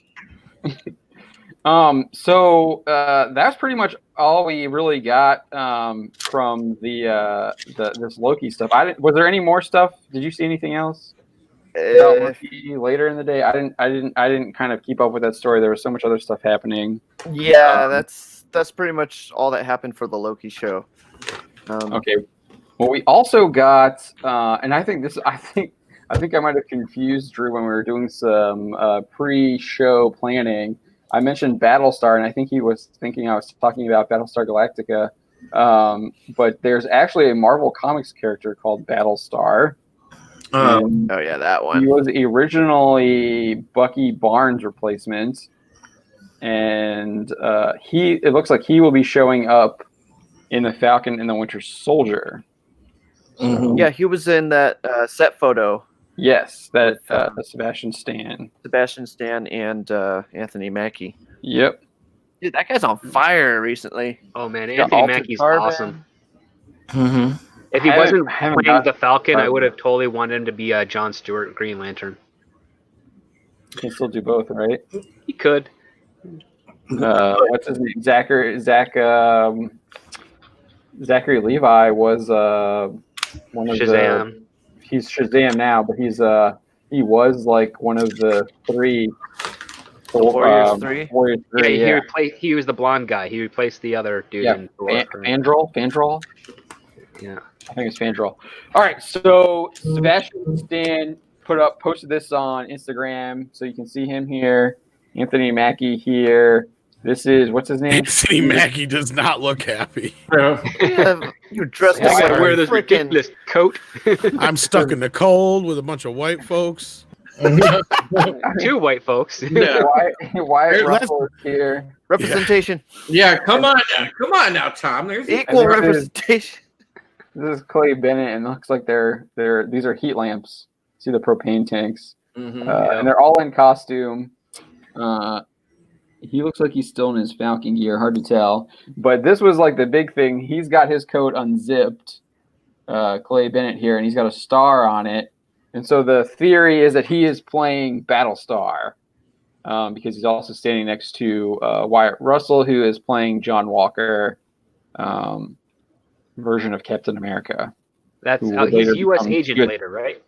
Yeah, he later becomes U.S. agent. Got me playing Captain America. I ain't got no damn powers. Sure, I can fly. They do get powers. These guys do have powers. They get powers from the power broker who like performs like experiments on them. Really? So yeah. Yeah, that's how I get my powers. Yeah. So they quit making all these people right. I'm like trying to hold out hope for the MCU and shit. I'm just like, every time I turn around, I just hear more stupid shit. I'm sorry. So that's his comic. That's how he gets powers in the comics.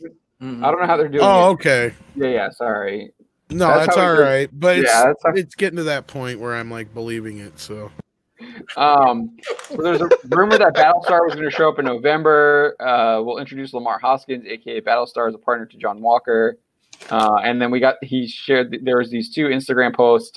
I think she took it down because I couldn't find it on her Instagram. But there's these 2 because she had some other stuff on there where she was like on set. This just beachy for Stacy, but you got Hoskins family flowers in both of these photos here. Obviously, looks like the Hoskins family runs a flower shop. Hoskins is the surname for Battlestar. But you can see he was introduced as the new Bucky Barnes in Captain America 334. That wouldn't last very long. By 341, he debuted his Battlestar persona because there were some issues with right here that read not only that in some parts of the country buck is an offensive term for a black man. If you ask me, I think the government stuck you with that name to keep you in your place. So he gets some advice from I guess I don't know who this guy is. Shield agent or something? What the fuck? Is this a new one or an old one? No, this is 341. Yeah, that's some old art. Okay. I was gonna say. So no, they did do jokes like that, or not really jokes, but they did things like that in those days.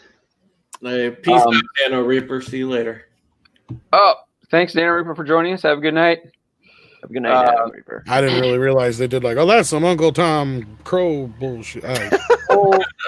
So I didn't put it in the article here, but I did do some digging, and I guess like the original author of this, whose name escapes me right now, but he just was like, oh, I'm making him Bucky Barnes or whatever, and then I guess someone else told him that like this is actually like a real life story of like someone telling him that name was offensive in parts of the country at the time. I guess I never knew that. But then they changed it when he became Battlestar, and he got this new Battlestar suit, which is a cool looking suit. So there's also another meaning to that word. If you listen to some Vintage 2 Live crew, he's also you like that outfit. It's better than the other one he was wearing before. I mean, it's definitely a little bit more definitely flashy. better than the Bucky Barnes. Yeah, for sure. Yeah. Props to Tom for knowing that. Oh hell yeah, I know the 2 Live crew. So this is kind of his backstory. Where did it go?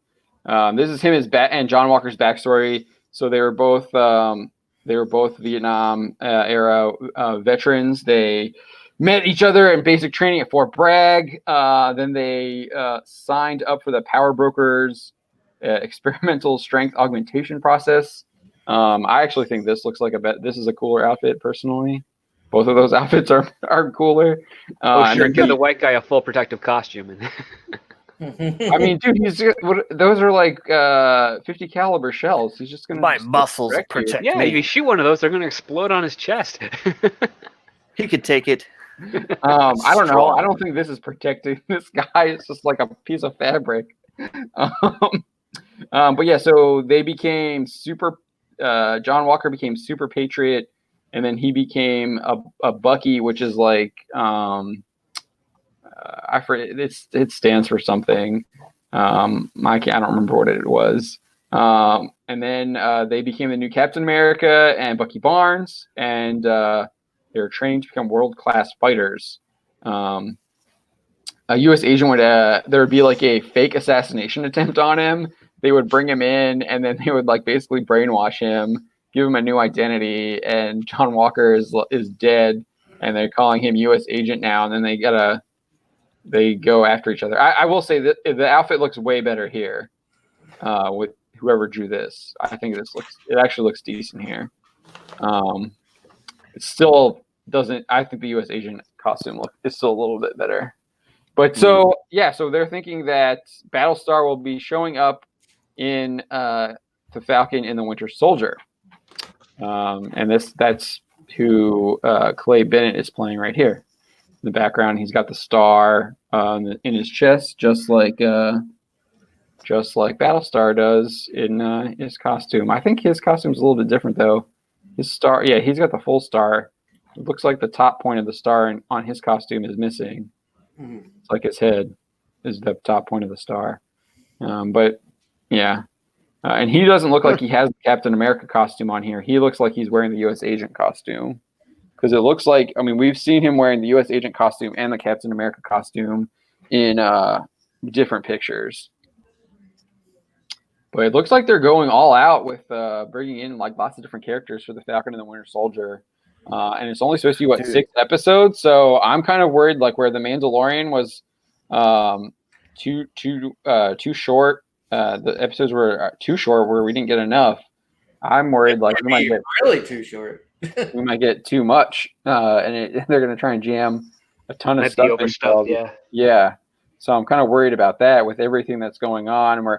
And then I don't know if you watched. I put up a video yesterday. I'm not if anyone else has watched that yet, but there's rumors that they are changing the plot of the first couple episodes on the fly because of the coronavirus. And the reason for that is that the rumors were that they were going to do this like Mad Bomb story, where if you're unfamiliar with the Mad Bomb, it's like this device that you drop in like an urban area and it turns everyone into like zombies that are like just going mayhem. So do you remember that? Do you remember the Kingsman scene, Golden Circle, in the church scene? Well, that's basically the Mad Bomb, and the people like are going crazy. And so the idea was that it didn't seem like it was going to be an actual like device like in Kingsman where they had like those chips implanted in people's heads, but it was going to be some kind of like viral disease. At least that was one rumor, and it looks like they might have changed that because of, or they are changing that because of coronavirus, which I think is just kind of absurd. That's dumb. Yeah, they probably didn't want to seem like they were building off of a public event that's considered dangerous. Yeah, see, I mean, you can give me a little bit better idea on that, Script Doctor. Like, to me, like I considered it in the video yesterday. I thought this was it's like a weak mindset, kind of what Don was saying. If you have a good idea, commit to it.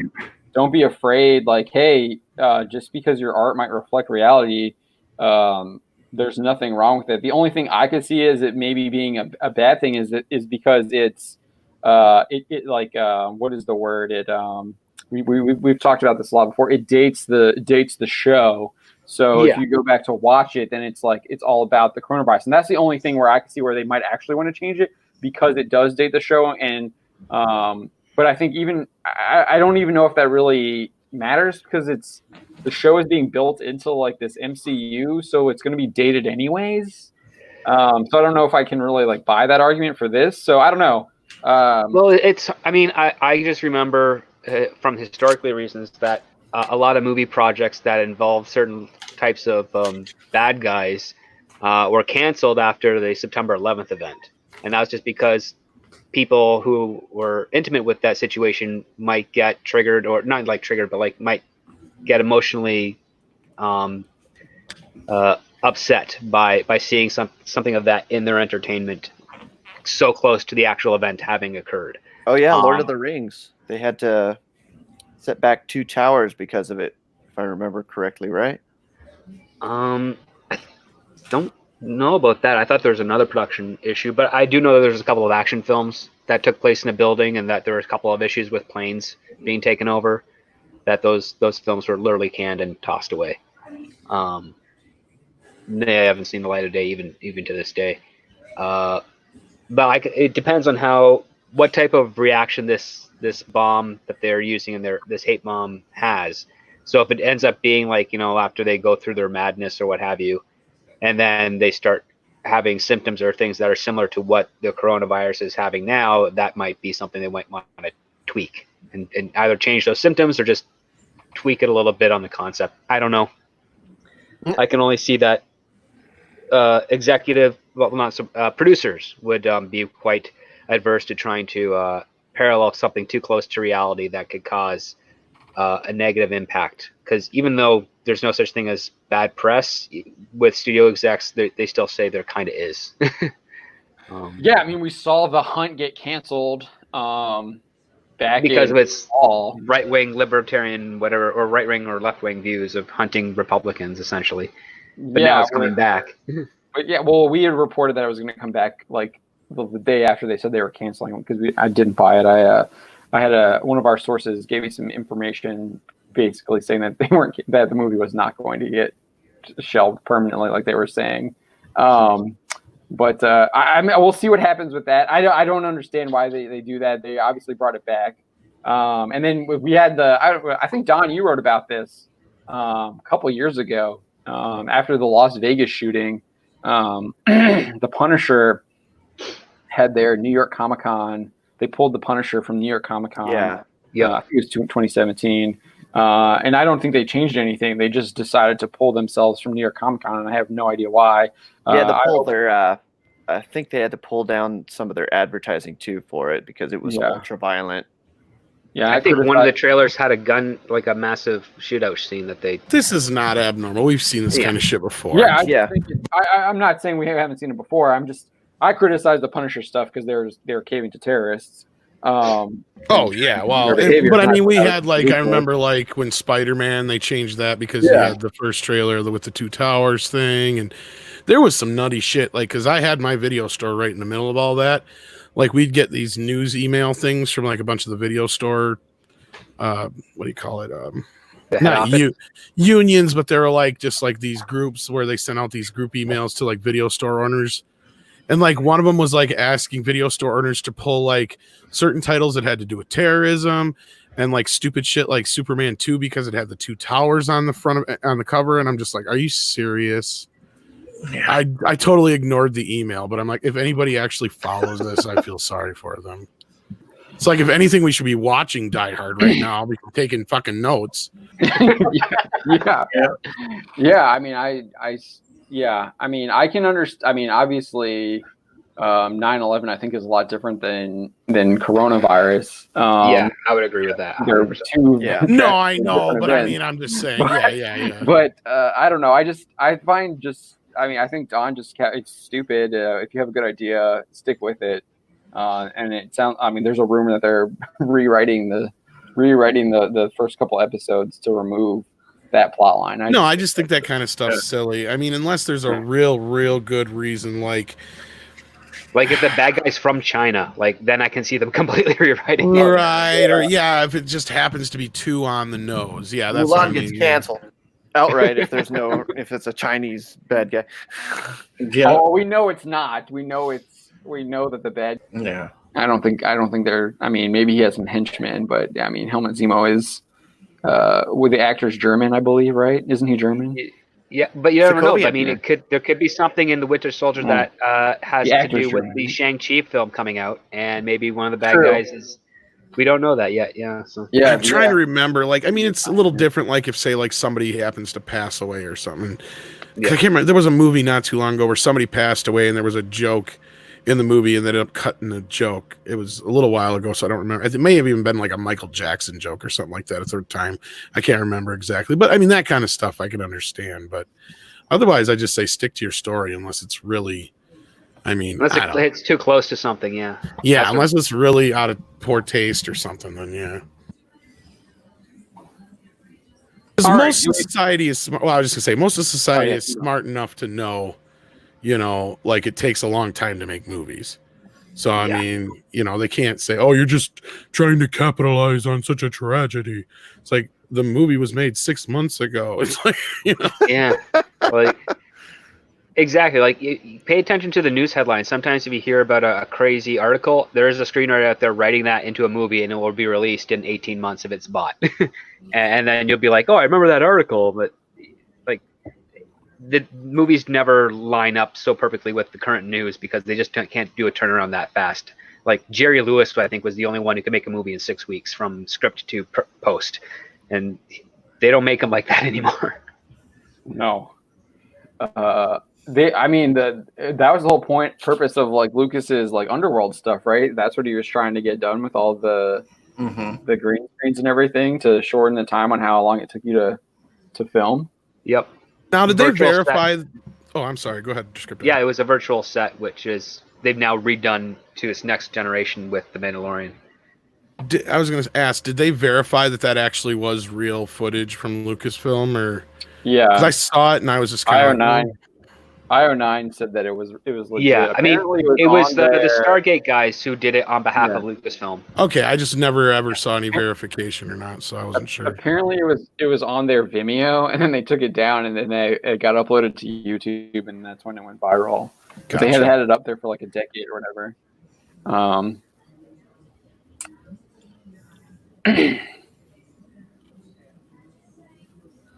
All right, so do you want to talk about some Black Adam plot leaks? What do we got?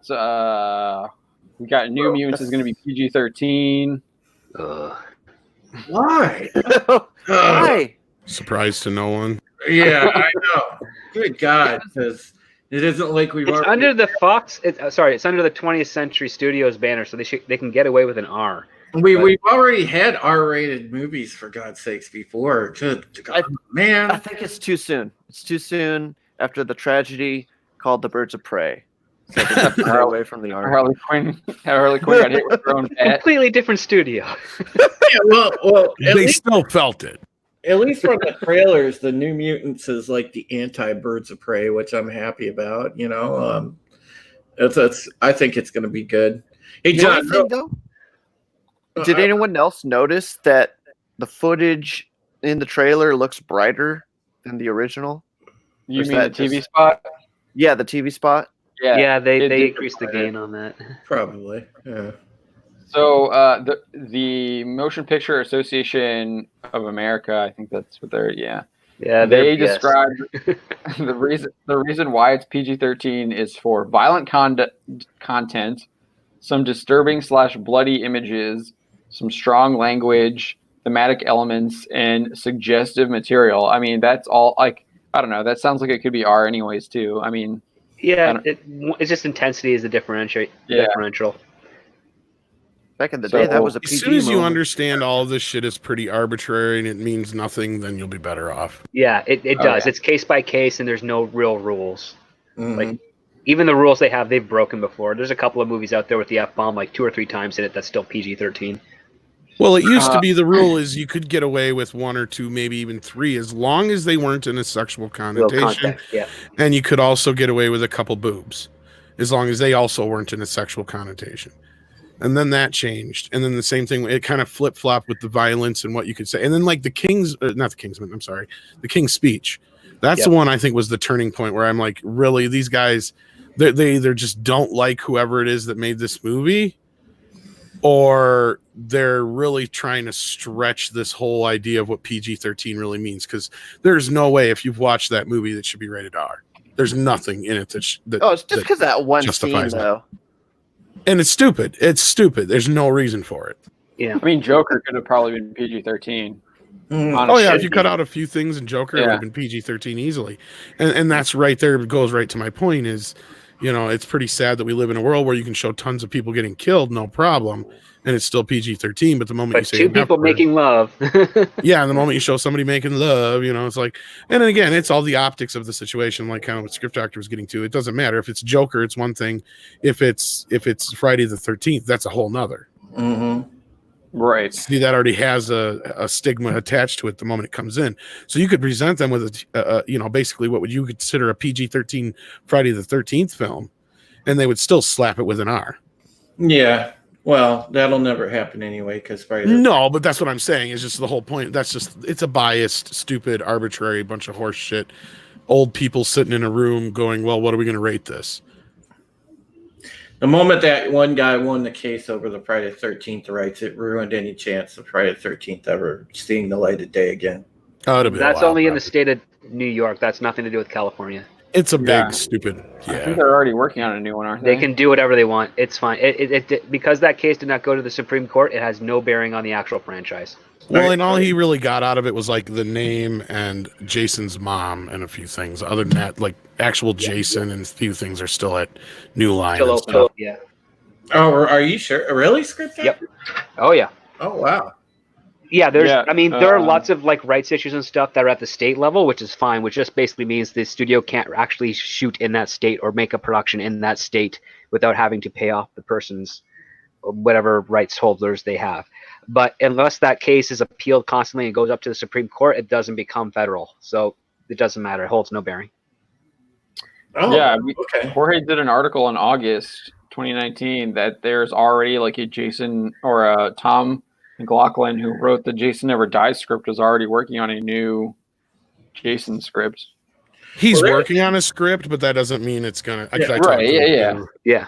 There were, because you know, I had heard at one point in time that they wanted to do you know, another like a Jason versus Freddy 2, but have like more different like studio monsters in it. They wanted to have like, you know, Michael Myers added to it or something like that, which obviously they would have to work that out because Michael Myers is under a different umbrella. But no, there was some talks of basically Freddy versus Jason sequel with Michael Myers, Leatherface, and Ash from the Evil Dead series. That was a long time ago. That was a long time ago, yeah. But Ash is, here's what I know is going down now, as of right now.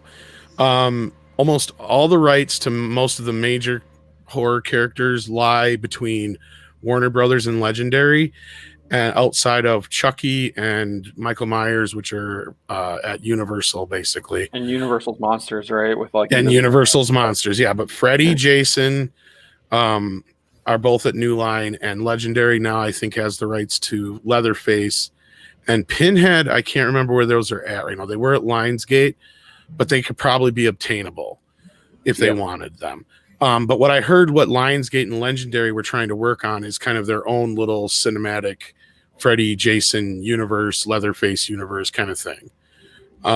So that's a plausibility. But the problem you have is not so much the Friday the 13th rights, because like Script Doctor was saying, is that's all tied to that state. And not only that, the stuff that he owns, you could make a Friday the 13th movie tomorrow and not need any of that, because full grown Jason with a hockey mask didn't come along until part 3. And what's his face, the guy who has all those other rights, he had nothing to do with that movie. So that's kind of like, you know, and New Line's never really owned the name Friday the 13th, so that doesn't affect them. It's this long convoluted like rights issue, because Paramount sold Jason and only Jason to New Line Cinema back in 1993 or 4. And then they didn't buy the rights to Friday the 13th. They licensed Jason's mom, and that was it. Yeah, because the way that I read the original lawsuit was just between the two guys. The guy that Victor Miller, that's his name. Yeah, it's Victor Miller against the other guy, and I can't think of his name for the life of me. Sean S. Cunningham, because the thing was he claimed, Sean S. Cunningham claimed it was a right for hire job, which it's really kind of a gray area because Cunningham did come up with the name and he did come up with the idea, according to most. But then you got Victor, on the other hand, who claims he came up with this, that, and the other, and the basic idea for the story and the characters. So you have this push and pull with who came up with what, when, and where, and if there was a work for hire thing signed and all this other bullshit. Yeah, because from what I understood, like I know back, about 3-4 years ago, I remember back when, about 4 years ago when the Friday the 13th game came out, and I remember Cunningham was the steward of the franchise. Yeah, the game used that lawsuit as an excuse that they didn't have to stop doing anything for the game. No, that was a bunch of horse shit. It was a cop out because they didn't want to make any more DLC. Pretty much. So. Yeah, lots of rights issues like that. If they don't go through arbitration through the WGA, they then go to courts, and it's always done at a state level, which is why most of the time whenever they do that, they try to make sure the case is being held in California because that's where the production is going to be made.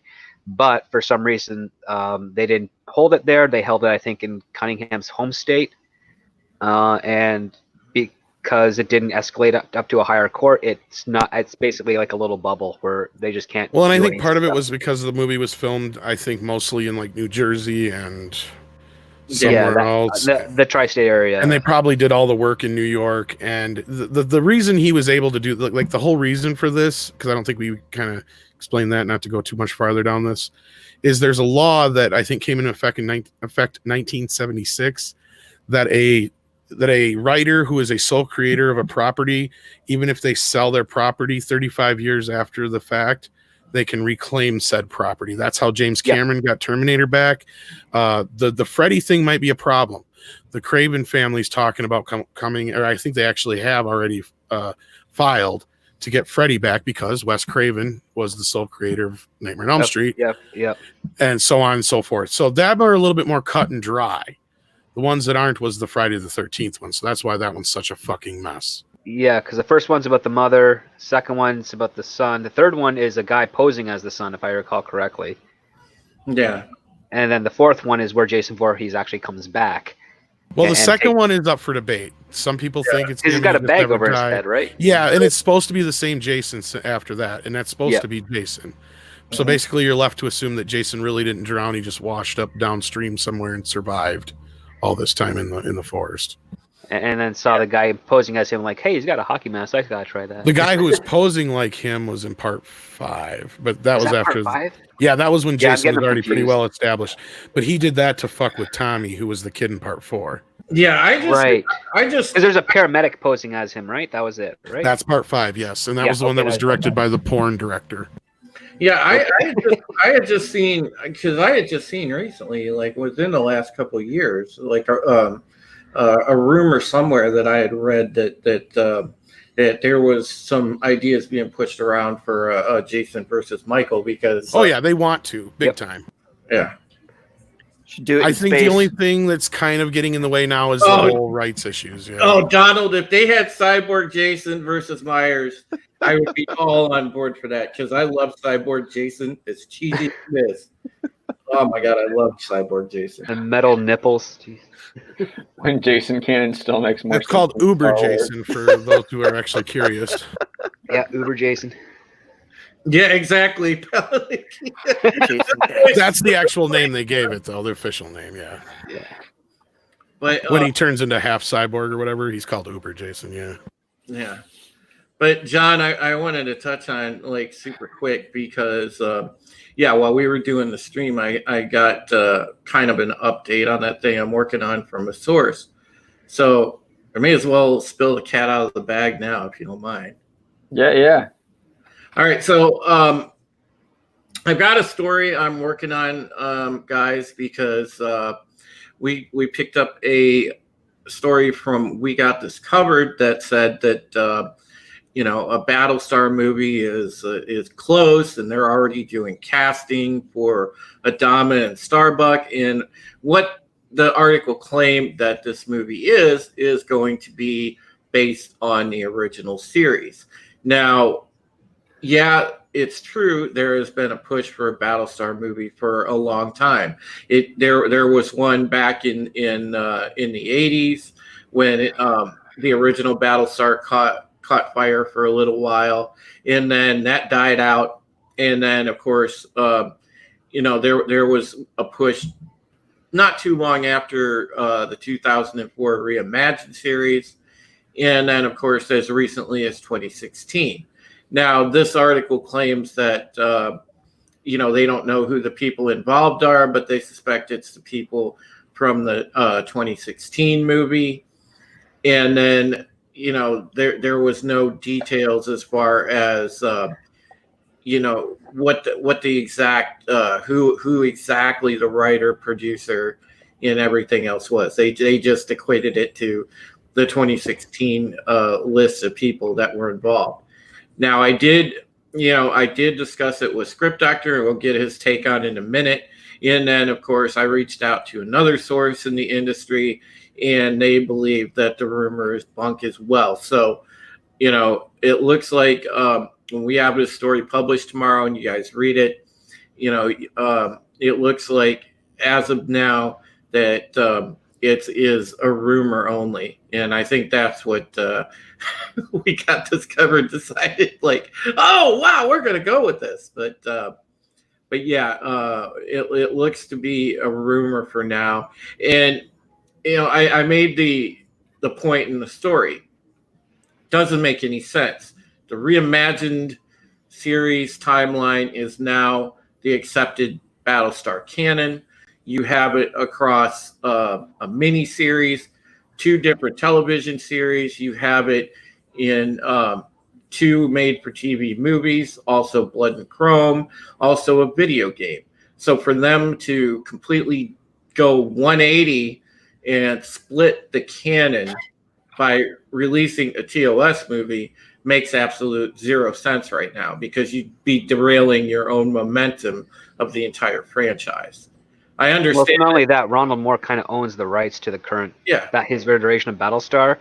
And the one thing you kind of have to remember is that his 2004 Battlestar is a very small show. The original Battlestar was a larger show in regards to its scope and its universe. And that's the thing that everyone who'd ever brought up Battlestar as being a film franchise wanted to go back to. They want to see the Battlestar fleet interact with alien species. They want to see them go to alien planets trying to find Earth. They want to see all that type of stuff. Ronald Moore has on such a tight budget that he couldn't do any of that, even if he wanted to. Like, there's no alien species in the Battlestar series as far as I can remember. It's all humans. That's it. And there's a reason for that. It keeps costs low. Like, the first season is basically a bottle show, and the only time they have stuff on a planet is when they're shooting in Vancouver with the 2 Hilo and Athena, and that's it. You can see that they're trying to be very economical with their budgets. For the movie franchise that they've been trying to get off the ground for better part of 15 years almost, it's always been about a very adventurous style, back to old school, Glenn A. Larson concept. Right. But the closest anyone has gotten to an actual script, I think, is John Orloff, but that thing has died like years ago. No one knows where it is. No one's had a copy of it. And as far as I've been told, no one's even considering working on it. The only thing that's being developed Battlestar related, it's a Sam Esmail one, and that's just the fact. And that's like the other source that I reached out to, Script Doctor, who's more involved on the acting side of things. They said too, well, yeah, there's nothing going on, listings wise or anything project related for a movie for PSG. It's just not right now. Otherwise, people would be out there, people would be talking about it. Well, even if it's under a code name, enough people would be figuring out, hey, there's a big budget science fiction movie being cast, and there's nothing like that on the trade. So yeah, exactly. I wouldn't think that NBC would want any kind of competition with their television show either, unless it was like a tie-in or something like that. Unless it was a tie-in and NBC Universal was co-producing it. Exactly, because Universal, there's a lot of money that stands to be made. Like if this S-Mail project goes well, if it goes forward, and like if they don't run into writing issues, like Script Doctor has been talking about on the podcast the past couple weeks, if there's a writer's strike, well, that's in trouble too. But if this S-Mail show goes forward and it's successful and people enjoy it, then there's a ton of money to be made with the movie tie-in if they want to do a Battlestar movie. And they wouldn't shoot themselves in the foot like that, I wouldn't think. I mean, Hollywood's still a business, and it's all about maximizing, earning potential. So I don't see why they would do that. I don't know if that's 100% true. If anything, they would try to do it. They would do what Dune is trying to do, which is basically have a film and then an HBO Max series. That's the only thing I could see NBC Universal doing with Peacock and the Sam Esmail show. Is Sam's got his TV show, but they're going to have a sister film released in the same type to just make extra bank. But I mean, those are risky maneuvers as they are. They haven't really been done before. So I seriously doubt NBC your film in order to get that spinoff to go. I mean, I think the only one who's really done that is Stargate. I get Buffy as well, but that was after you already had the successful film. That wasn't like, oh, we're doing these two things, let's go. And like, and even the Buffy series distances itself from the film, and the Stargate series kind of embraced the film, but it never went back to the theaters, and that's the other thing too. The closest you can say is maybe Agents of S.H.I.E.L.D. with the MCU, but they kind of abandoned that pretty quick. After the second season, if I recall. We'll see what happens with the second Disney Plus shows. Well, see, like I said, with the original series connection, I can understand the original series fan base getting excited for it, but it's been so long, and you have to remember in perspective the original series, in its truest form with Lauren Green and Dirk Benedict and Richard Hatch, it only ran one season. And it got canceled.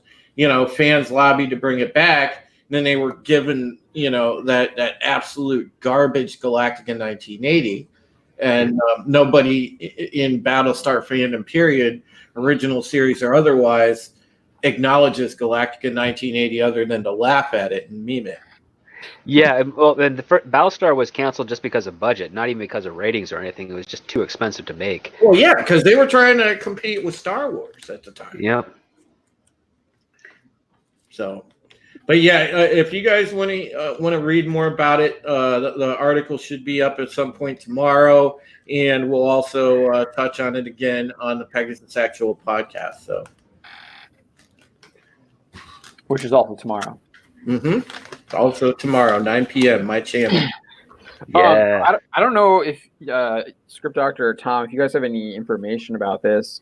With the streaming services, I would assume that they're the way that they benchmark a successful show is different than what you would see with a network show. Obviously, HBO also has this too with the subscriptions and everything like that. And so you assume it's like based on viewership and whether or not how much money you're getting based off of viewership and then kind of basing viewership off of they're continuing to subscribe to your service. Well, HBO is kind of a different animal. Back in the day, HBO could pretty much do whatever they want, keep whatever they want on as long as they wanted, and didn't really matter if people watched it so much because you paid for HBO. It didn't matter. So they kind of could just do whatever. I mean, of course, they wanted to have things on there so more people would subscribe. So a hit show was always nice. They did that a lot with like comedies, right? Yeah. So, their whole big thing was the new movie. So they didn't really have to worry. Their series were kind of hit and miss back in the day. It wasn't until things like, I want to say The Sopranos, was that kind of their first big one that kind of crossed over to where, between that maybe Tales from the Crypt, I guess you could kind of say. Because they had boxing and comedians was like their exclusive. Yeah. I mean, they had a few things kind of cross over into like where they get network syndication here and there. But outside of that, they didn't have anything that I would really say it didn't really matter per se if they had a huge hit on their hands. But The Sopranos kind of changed that. And that was kind of at the beginning and the height of video and then moving into streaming. So I think that was kind of the thing, like, because Sopranos were a big hit on DVD. So I'm sure they made a lot of money that way. And then that led to things, like to the current day with like Game of Thrones, which, Game of Thrones is purely a hit because of the streaming industry. And the thing is with HBO and Netflix and all these other streaming services, when they put out a streaming service, if you watch one of their original shows, they get to keep that percentage of your money. But if you go watch, say, a Disney movie or whatever, then they got to pay Disney a percentage of that movie money too. Now, Disney movies, of course, aren't going to be on HBO, but I'm just saying, as an example, right, with the licensing and stuff. Exactly. That prospect. I'm asking more along the lines of like original content. Right. Well, what that does is bring in subscribers. Like yeah. What that does is bring in subscribers. And then, like I said, instead of them watching so-and-so's other movie, if you're watching their original content, that's the same reason why Netflix and all these other companies would prefer you watch their original content, because then they get to keep more of the percentage of the money that you pay them every month, as opposed to sending it back out to these other studios. So are those contracts with those licensing contracts, that's based off of like viewership then? So like if I'm watching Riverdale on Netflix or any of the Arrow shows or whatever, CW, yeah. So it's based off of the amount of views they get a certain amount of money or something like that. I would imagine it runs a lot because that's how kind of like how commercial TV works is. Right. Obviously, the more viewers, the higher you get to charge for advertising. It probably is a similar kind of thing. Like obviously, they have a budget and the bigger part of the budget goes to the shows that people watch more of. Right. And I know people are giving Netflix I see people giving Netflix a hard time all the time on Twitter. When you have shows like, what was it called? The OA, where they had like announced that it was going to be like a 5-season show and they canned it after the second season. Well, what do you think is going behind that? Is just the costs for the production like skyrocketed? Because I know when we talked about Swamp Thing, like those sets cost a lot of money. So if you're canceling after the first season, you're like, those are all like sunk costs and you're not able to like kind of recoup them. Well, didn't like a bunch of other extraneous bullshit happen behind Swamp Thing that killed that show that had very little to do with anything? Swamp Thing, it's still a mystery of what happened.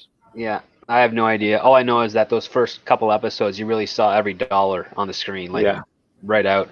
When it comes to insane, like when it comes to Netflix, what they usually kind of do is it depends on the type of show they have. Like stuff for like The Office, for Friends, for Parks and Recs, and the NBC shows, they paid a flat rate per year to have that on. Other shows like older TV shows that they would throw on their movies, those would be like a licensing fee. So at the end of every month, they tabulate how many users viewed the show, and then that would be the payout to the rights holders, and Netflix would take a fee for hosting the content. When it comes to streaming service, my understanding of it is it's about subscriber retention, because the streaming service is usually exclusive to the studio or the network that's airing it. So like CBS All Access, they don't just have Star Trek Discovery and Star Trek Picard. They've got Mom, they've got all their other like stuff that's normally done on their Good network. Wife.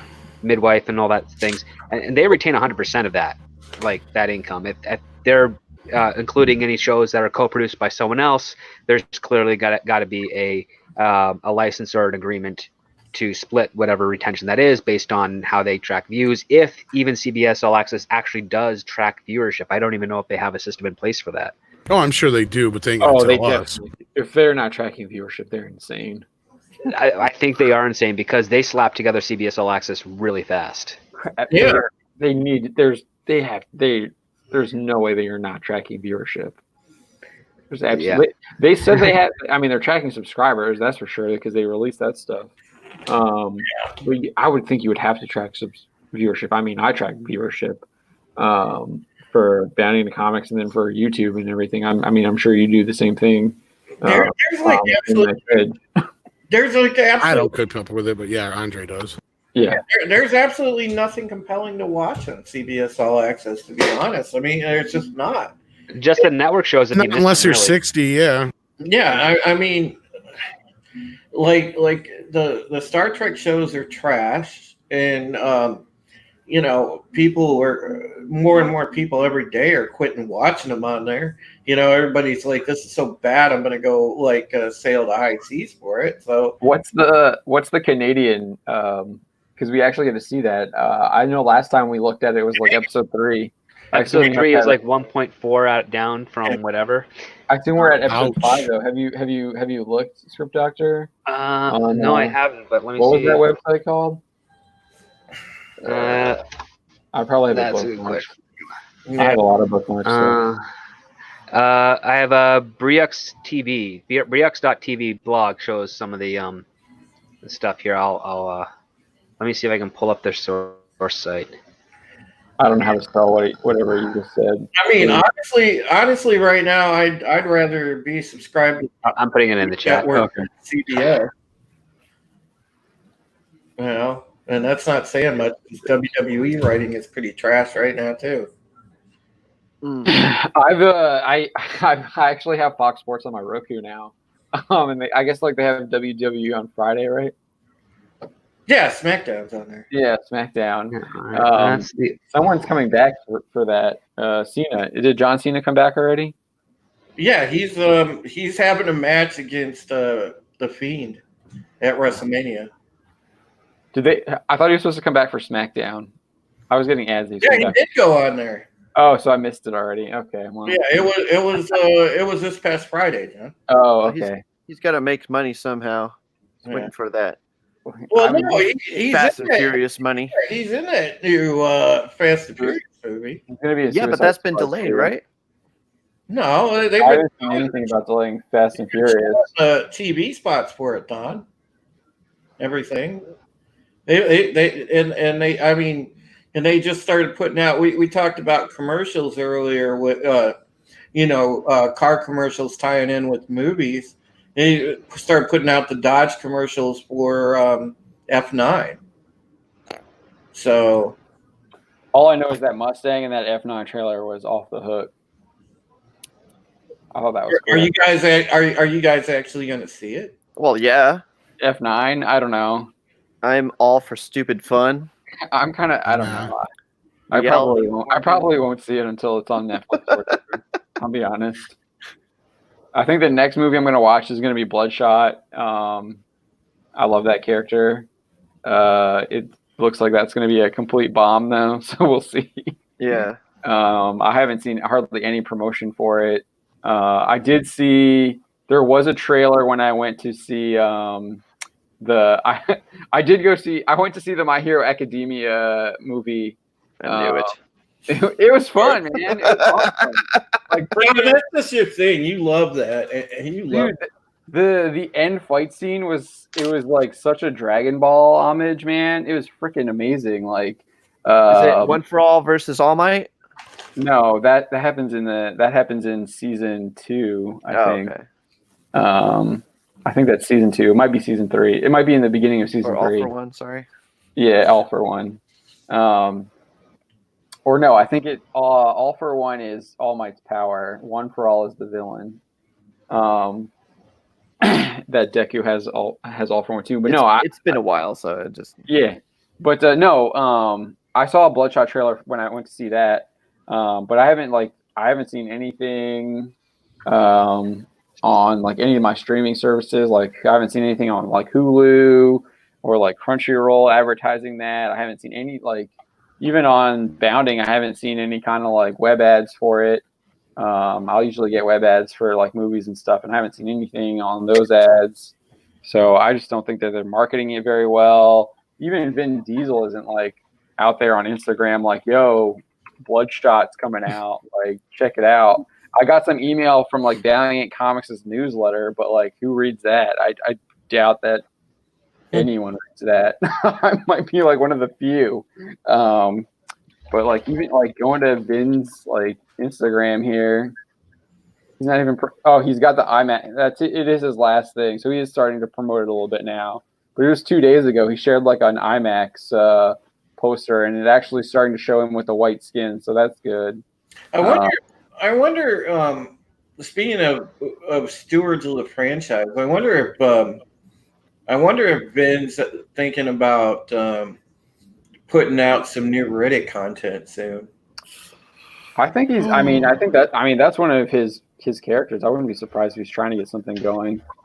But the last time those were out, it bombed. Yeah. Well, he owns the whole kit and caboodle of Riddick. I think he has to. I think he has to. I think he leverages the Fast and Furious franchise to do Riddick stuff. I think he's doing some kind of like Triple X thing, isn't he? I thought he was bringing Triple X back. Price of Reason. I like the Riddick character. Oh yeah, Riddick is basically like Conan in space. It's great. No, I like Riddick. I thought they made a huge mistake when they did the new Riddick, which was just basically a copy of the first one. Yeah. I thought that was a mistake. I thought they should have followed up with the story with the necromancers.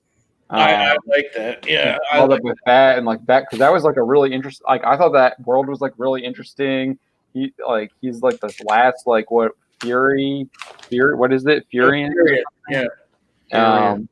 Yeah, I thought that was like really cool. And then he's like leading the Necrons. That would have been something that they could have followed up on. Instead, they basically rebooted their own franchise, which was okay. So I found the Canadian ratings link and I put it in the chat. It's the numerics one. Oh my god! And Picard dropped down to 16th. It's 1.3 million now. Yeah, 1.309. Wow. 1.3 between February 17th to the 23rd. Well, that's episode 5, I think. There's for your chat. Not only do Americans hate Picard, the friggin' Canadians hate it too. Damn. But still, breaking a million is actually fairly decent for Canada. But Star Trek has never been a below the top 5 show in Canada ever. So it's below This Is Us and Hawaii 5-0. In the week before that, it was at 1.4, so it dropped over 100,000 people. I want to see how people react to this next episode, because you're going to get the reunion with the Rikers and whatnot, and we'll see what. If Riker's kid is named Jean-Luc, I'm going to hurl. Oh God, dude, yeah. But yeah, I mean, we'll see tonight, because Picard drops in what, like a few hours? So 4 hours, I think. Who wants to roll some bones on it, though? Not really. We all lose when it comes to Star Trek Picard.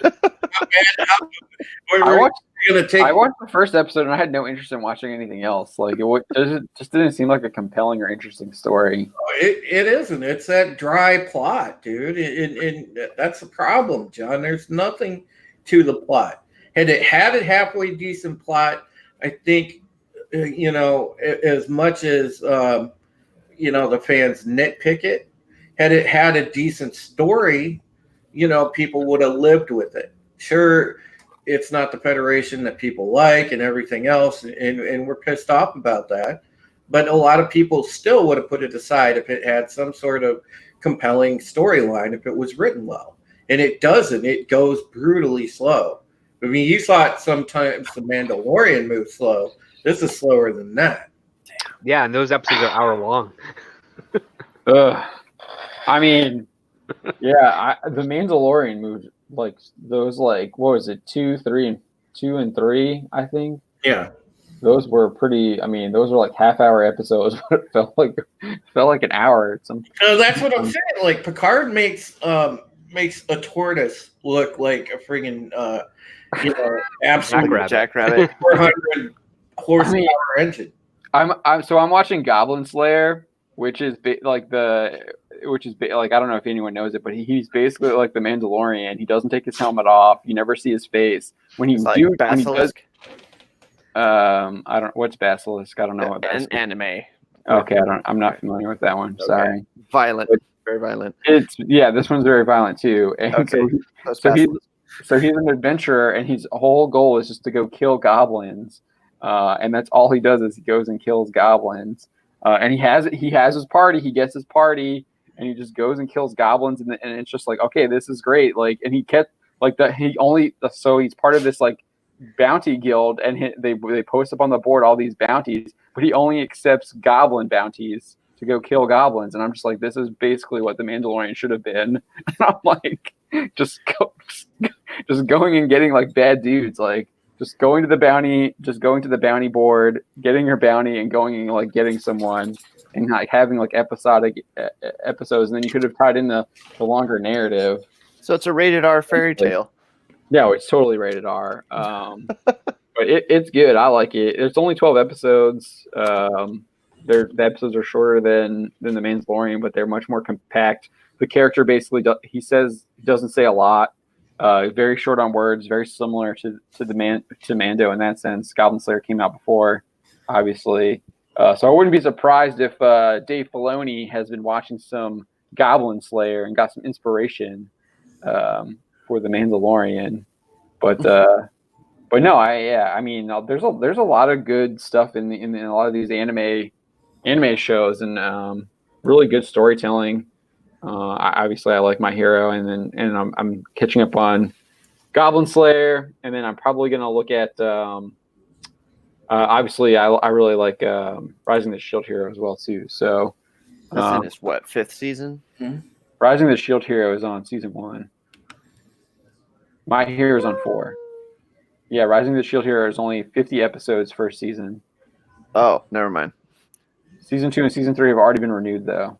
Okay. All right. Well, we're going. It's 11:32. So, what are you thinking? Are we going to dump on Kotaku? Oh yeah. We cannot forget that. Oh dear Lord, man. Drew's got a story on that too that'll be published tomorrow. I just haven't gotten to it yet. But yeah, fire away. Oh God. I can't stop laughing about it because it's so funny. So there was a guy, Chris Kohler from Kotaku. Oh, this guy. And he was doing I guess he's their features editor or whatever. He's one of their editors, yeah. He was playing the Final Fantasy VII remake. You know, the demo, right? The demo that was on a PlayStation, I believe. Yeah, because it's a PlayStation 4 exclusive game right now. Yeah. Yeah, which obviously that won't stay like that. It'll be on Steam too. You guys know that. But the thing is he's playing that and he's like, this is so hard. I can't believe they would have just all these systems thrown at you at once. And he was referring to the boss fight, and it's like, people told him like, dude, the game tells you how to beat the boss. It goes right in the dialogue. It tells you how to beat the boss. It tells you what you need to do, what magic you need to do, and so on and so forth. I haven't played the demo, but is it similar to regular Final Fantasy VII, where it's like turn-based, but it has that like charge gauge where you have to like? It's more like you ever play the Kingdom Hearts? No, I haven't played. Or Final Fantasy 14 or 15, whatever. I've played a little. 13 is Lightning. Yeah, I've played 13. Yeah, so it is mostly the only turn base that you do get is when it slows down time while you're hitting somebody, and you're able to do like an ability, or once your ATB thing is charged, you can pull off one of your moves, which is like Braver or right. Yeah. So, Final Fantasy moves. So yeah, a little modification on the original Final Fantasy system, but there's some elements of the turn-based in there. Just so it's still a kind of Final Fantasy VII combat.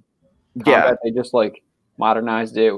I will say I didn't really like the Final Fantasy 13 combat system personally. I thought Final Fantasy 13 was one of their weaker Final Fantasy. I love the characters. I thought the characters were interesting. I thought the story was way too linear. I love 12 is my favorite. Well, here's the thing though. There's like another difficulty setting in there called classic mode that you could turn on if you're having issues with it, like it's a little too rough for you, whatever.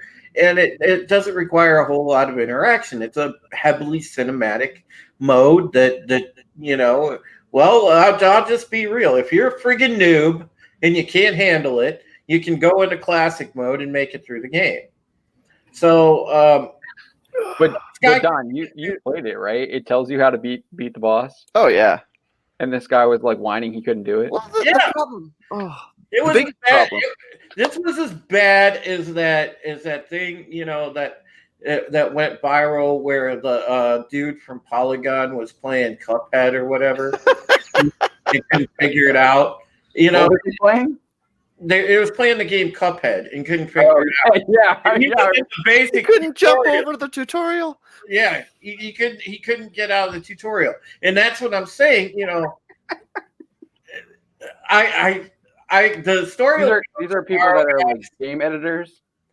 Yeah, the story will be up tomorrow, but it's hilarious because what I want you guys in chat to understand is you will get a kick out of this article because I included, a lot of replies from the tweet thread. You'll see like some of the funniest ones, and then of course there were a couple white knights in there. And then, of course, yours truly had to chime in because I can't keep my mouth shut on Twitter. So did I. And so did Don. So yeah, I mean, it's great. So you guys can read it tomorrow, and you'll get a good chuckle out of the story. But man, can you imagine someone like that playing like an MMO? Well, yeah, and it boggles my mind because I'm one of the staff game journalists here at Bounding, and I can't imagine like trying to do this job and not having some sort of background in gaming. Like he has a background in gaming. He just sucks at it. Yeah. I mean, my God. There's a reason why these people write these like op-eds. Like they need to have like an easy mode, and they complain about the difficulty of the games in these op-eds all the time. And it's like, dude, you just suck. Like, just get better. Like, train. Here's the problem. He's one of the original guys that went out and bought the PS2 back in the day, and he's all gloating about it. And he wrote a book about Final Fantasy VII. Yeah, the original. You're right. Oh my gosh! I'm like, wow, this clown. But that's the problem, and I mentioned that in the story that a lot of the problem with the chat saying he got lost in Doom. So like this is like a pattern with this guy. Apparently he sucks at all video games. Like is that like his shtick, or is he just really like? I think he's just really bad. Like he's a complete noob with everything. Well, and it's like you should notice in his next tweet he said that Kotaku is hiring. Yeah. Of course they are. And see, this is a problem, and you guys get it because we all read different publications around the web. And one thing that you can glean when you go through places like Kotaku, Polygon, some of the further places that follow a certain agenda leaning, they tend to seem to hire people based on social justice credentials and political leanings instead of actual experience in the field that they're covering. So, you don't get in-depth analysis on gaming from, somebody that actually, has been a gamer, or at least has been some sort of competent gamer. You get it from a person that, maybe has cursory experience in gaming and probably not great at that, but they'll tell you just how good a game is or how bad a game is. And it's just so like idiotic because, these are the people that you're reading their articles before you go out and make a purchase. And it's like, man, you can't trust what they say, Now I take pride on the fact, like, I'm not the best gamer in the world, but I will always give you a fair shot on a game, and I will always give you an honest opinion, readers. I will do that. I'm not going to be that guy that's just like, hey, like I know about this game, but I know, I'm not going to be that guy.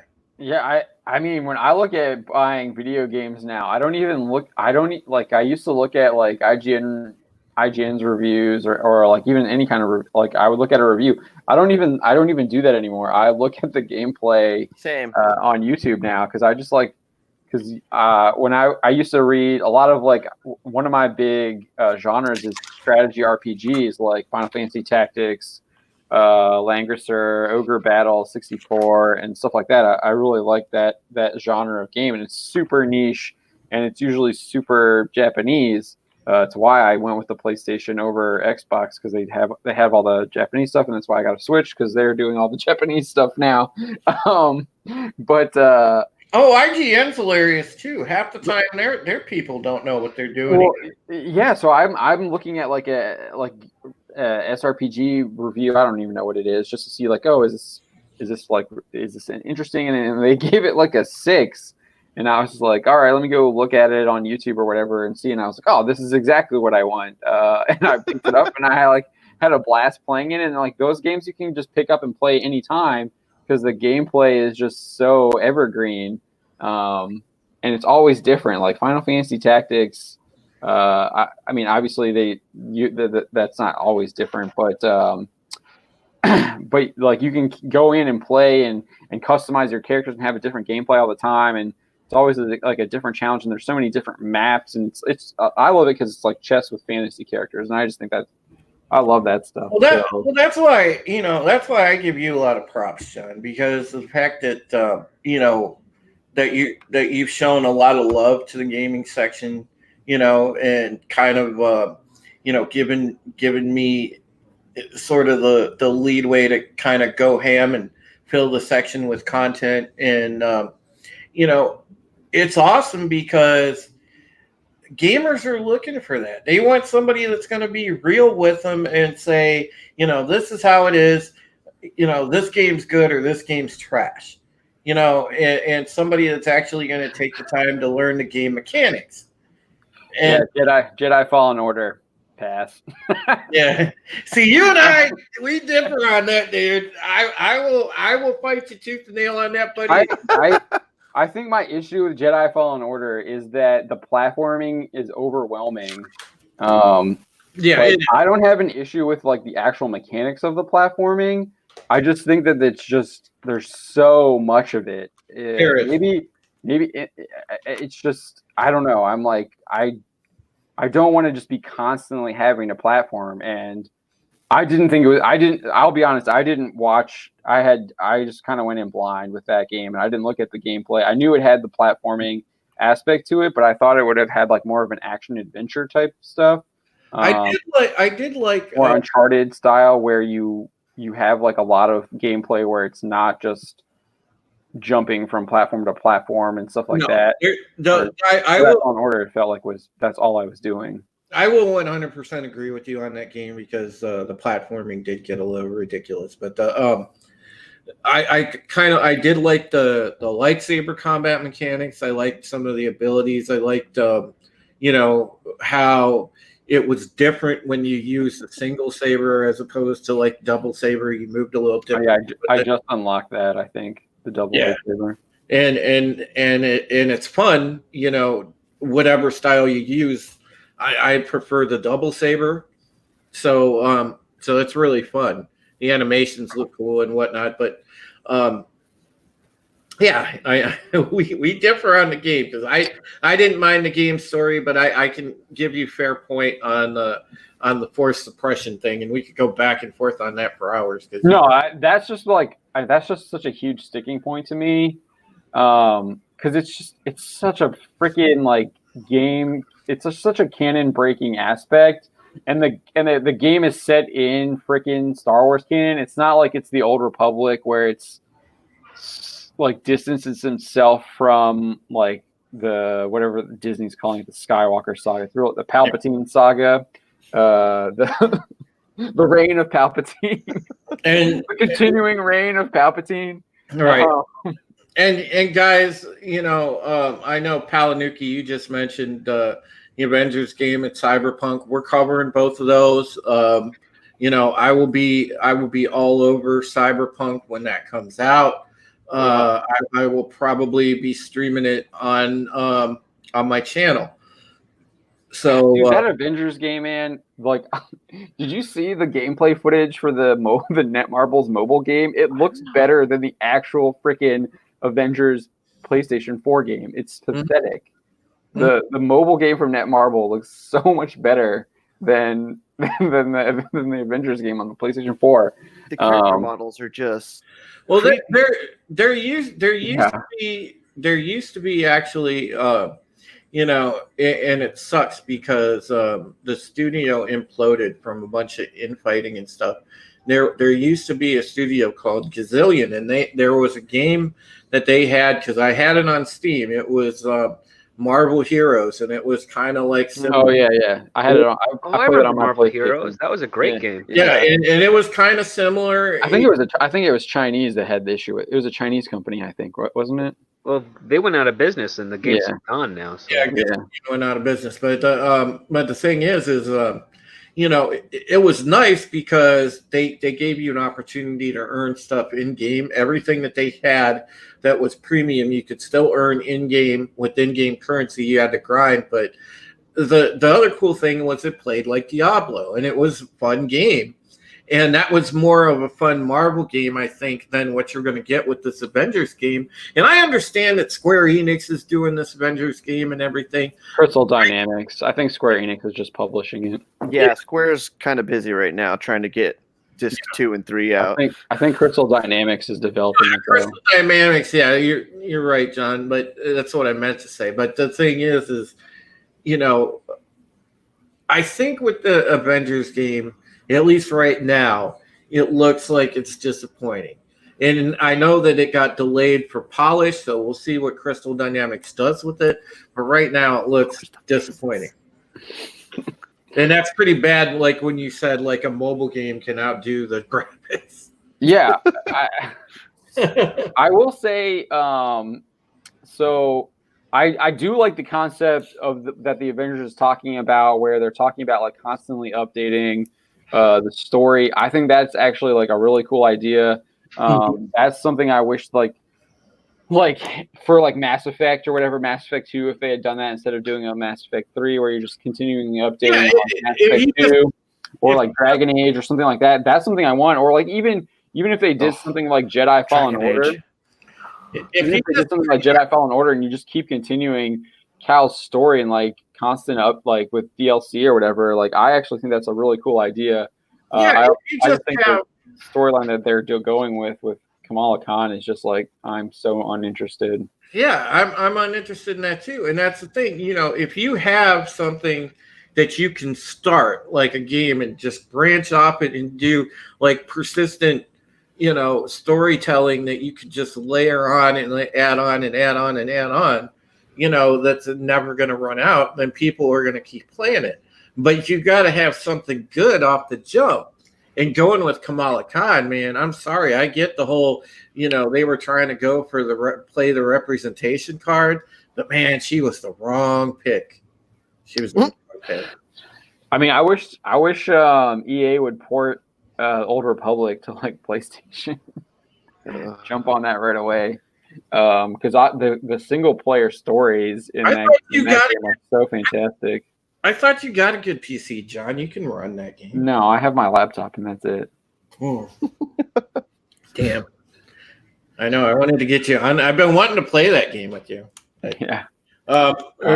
Quick plug, guys. Yes.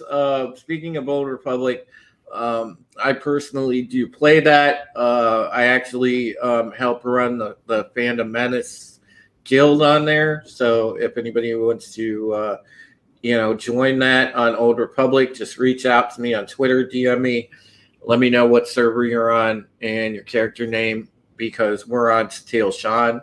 So just make sure you have a character over there on Empire side and we can get you in. So there is that. I should stream Animal Crossing. So it was funny. There was somebody in my stream the other night. I was streaming Dead by Daylight, and there was somebody that came in there and it's like, hey, they didn't know who I was. They just go, "Hey, streamer, you should play the Untitled Goose Game." And I'm like, what the hell? I think I saw that. I saw someone else say that too. I think it's like a meme. Don't knock it till you tried it. No, that game actually looks entertaining, but usually, I stream stuff that's like, multiplayer, PvP type action. I wanted to. We're getting 10 till midnight here on the East Coast, so I wanted to ask Tom and if you're still there, Tom, Script Doctor. Have you guys heard anything about maybe like Warhammer doing anything with like TV or not movies? offhand? Nope. No. I can't believe Games Workshop isn't trying to jump on that, because I feel like that's just a gold mine, just waiting to be. They might be trying to maneuver some funds in order to invest in something. I do know there's supposed to be, for game stuff, there's supposed to be a Diablo cartoon show in the works, which I'm not too thrilled about. I mean, if they do it in the Castlevania vein, I can see that. Yeah, I don't know about that yet. I'm just a little jealous because I've been pitching to HBO to do a Diablo series, but they didn't want to move on anything else until they went through all their Game of Thrones stuff, and that was the closest I ever got. And now that Game of Thrones has kind of been debunked, I don't know if they're going to go into that right now. I don't think they want to compete with the Wheel of Time or Lord of the Rings on Amazon. Witcher is also, so yeah. Which is unfortunate because I did like wicked amount of research on that, prepping for a show Bible and stuff, and I got nice little interest, but they're like, no, we're not interested in that right now. Reason says Castlevania, that would be good. Yeah, season 3 is out tomorrow, I think. Yeah, that show's great. If you haven't seen Blizzard it, check it out. In trouble. Oh, Blizzard is having troubles constantly. That Warcraft 3 Reforged debacle. Yeah, the Reforged mess. The Blitzchung. Blizzard hasn't been Blizzard for like 15 years. Yeah. They had that much turnover. It's crazy. Yeah, just follow Grums on Twitter, dude. Like, he just calls them out all the time, and he was like one of the he was the guy who was behind part of World of Warcraft Vanilla, which is one of I was never like the hugest World of Warcraft guy. I mean, I played World of Warcraft and I liked Vanilla a lot, but I was always Dark Age Camelot guy. I like the realm versus realm and the three realms versus 3 realms, and like the 8-man teams just taking on like 40 people at the same time. That was fun. I got a video of our team just destroying like 40, 50 people at once. Just 8 of us. Yeah, that was a good time.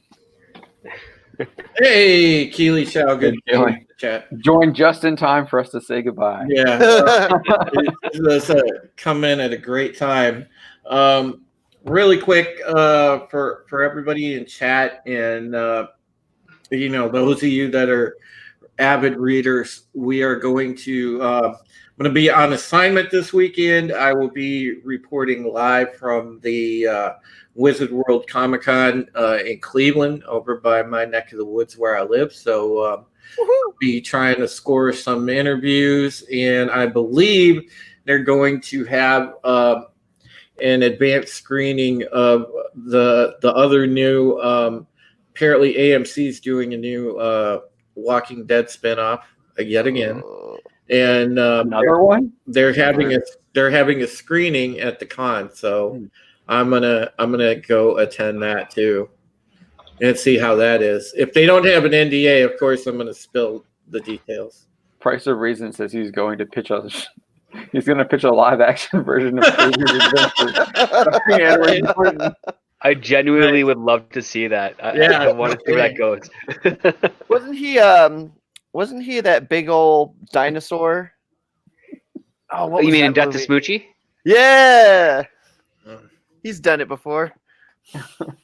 So yeah, look for the updates from the Wizard World Cleveland this weekend, as I'll do some stuff from there. Hopefully, I could do like a little live stream from my phone or something from there. Yeah, That should be fun. Well, if there's anyone going to be there, because coronavirus. And all I was looking at Hollywood Reporter here. We haven't got hit in Ohio, Don. Apple and Netflix pulled out of South by Southwest. Yeah. And then Disney canceled their Disney Plus. I guess they're having an event in the UK. The Europe event, which was supposed to be tomorrow, got canceled. And people were saying they thought that we might get like a trailer for. I think they were saying maybe for WandaVision or something. I don't remember. So they were saying we might get information for some of that stuff tomorrow. That's tomorrow? Okay. It's canceled now. So well, they still might release it. Just maybe. Funsies. We'll be paying attention to that. So Price of Reason says Walking Dead hasn't been good in years. I agree with you. It's one show I never got into. Price of Reason. You want to watch good Walking Dead? I'll break out the Telltale Walking Dead games and stream those. Did they eventually finish that last one before they went out of business? The final chapter, yeah. Yeah, they did. Okay, hands on that, but I don't remember finishing that. Yeah, I have all the Telltale Walking Dead stuff. Price of Reason. I got the Batman one. It's pretty good. Yeah, I have the Batman ones too. I plan on doing a stream of those too. Yeah. Yeah, because you can change how it happens. Yeah. It's like a choose your own adventure book. That's why I love those Telltale. Yeah, it's pretty cool. And then the story is really good too. Like the Batman story is really good. All right. Well, thank you all for joining us. We do this every Wednesday, Bounding Live at 9 p.m. Eastern time. And we usually run to around midnight. So we usually do this for about 3 hours every week. We are usually joined by Philip Pratt and Jorge Arenas, but we are thankful for Tom from Midnight's Edge for joining us tonight. Appreciate that, Tom. Yep.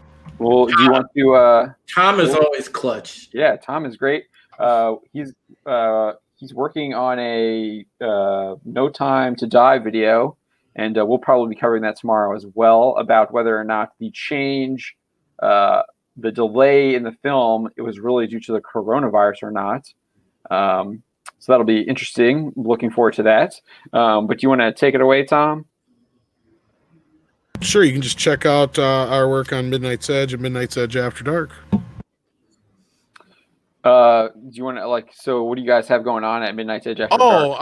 Well, I don't want to get too much into it, but as we said earlier, the delay in I was talking more along what are you got? I know you have some kind of with OG and Mary Mayhem. Toxic Femininity. We do that. Usually do it every Monday at 9 Central. We didn't have one last week, but I'm sure we'll have one this coming next week probably. Okay. But yeah, other than that, Fridays we do the Picard reviews. Oh god.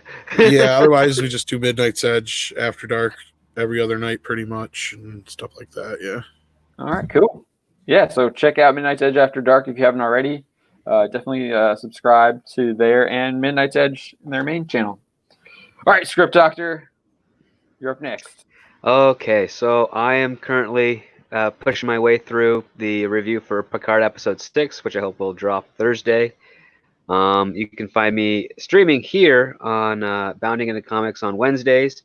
You can find me on Drew's channel, the Pegasus Actual Podcast, where we get to do a retro review of Battlestar Galactica. And then if I'm free and not being spied on by my boss, you'll find me on Midnight's Edge on Friday doing the Picard review, and various times Midnight's Edge After Dark with Tom and Mecca and Rob on their show. So be sure to check them out. I show up on a lot of weird streams. People have been DMing me asking me to come on, and luckily my girlfriend's super busy, so I have time to kill. And anything that can distract me from, or at least cleanse my palate from Star Trek Picard and Batwoman, I'll take. Is Batwoman still going on? It is. I've got scripts written. I just haven't recorded them yet because I really don't want to. It's 2 hours of recording for a 40-minute video. And I know Script Doctor is going to jump in on a gaming stream with me one of these times too, and we're going to have some hijinks together. Oh yeah. Batwoman's ratings are at 800,000. They rebounded. They rebounded. They were at like 675. So, they've gotten up because they haven't been airing regularly. They've been going on some little mini breaks. Yeah, 216, 223. The one before that was 126. So I guess there's still a bunch of episodes left. We'll see how low it goes though. How low? The current low is 675,000. So I mean, it's gonna keep going low. Yeah. All right, Drew, you're next. All right, guys, not much to say. Just look for my articles tomorrow. Subscribe to me, youtube.com/SupremeHeretic. And I will be live tomorrow with the Pegasus Actual podcast. And then, of course, I can put together some content this weekend while I'm on assignment at the Wizard World Comic-Con. I will do so. So, make sure you sub and check out my stuff. That would be awesome. And I do game streams now as well, but those are more kind of impromptu. I usually tweet it out about an hour ahead of time. So you can follow me on Twitter @SupremeHeretic. So thank you guys much, and keep reading and supporting us on Bounding Into Comics, because, man, you people are awesome. And we do this for you. All right, Don, your turn. Okay. So same as Drew, look for my stuff on Bounding Into Comics. We got some stuff coming out every day, especially we're keeping our ears to the ground for the new content. All the MCU shows that are now shooting, so we're getting a lot of like stuff from the sets. Yeah. This Friday, I'm going to be having a new video for a new series I got out called Rumors and Dirty Speculation. Keep an eye out for that one. Delve into some of these rumors that are spreading about the internet, and we'll speculate on what that could mean. Ooh. Yeah, that's on your Dollified channel, right? Yeah, that's on my YouTube channel. So. Okay, yeah, cool. All right, yeah. Thank you, Pal and Yuki, for subscribing to everyone. We appreciate that. All right, everyone, have a good night. Thanks, and Pal and Yuki. See you back here Wednesday at 9 p.m. Eastern, next Wednesday. Have a good one. Yep. Good night, everybody. Great night. Take care.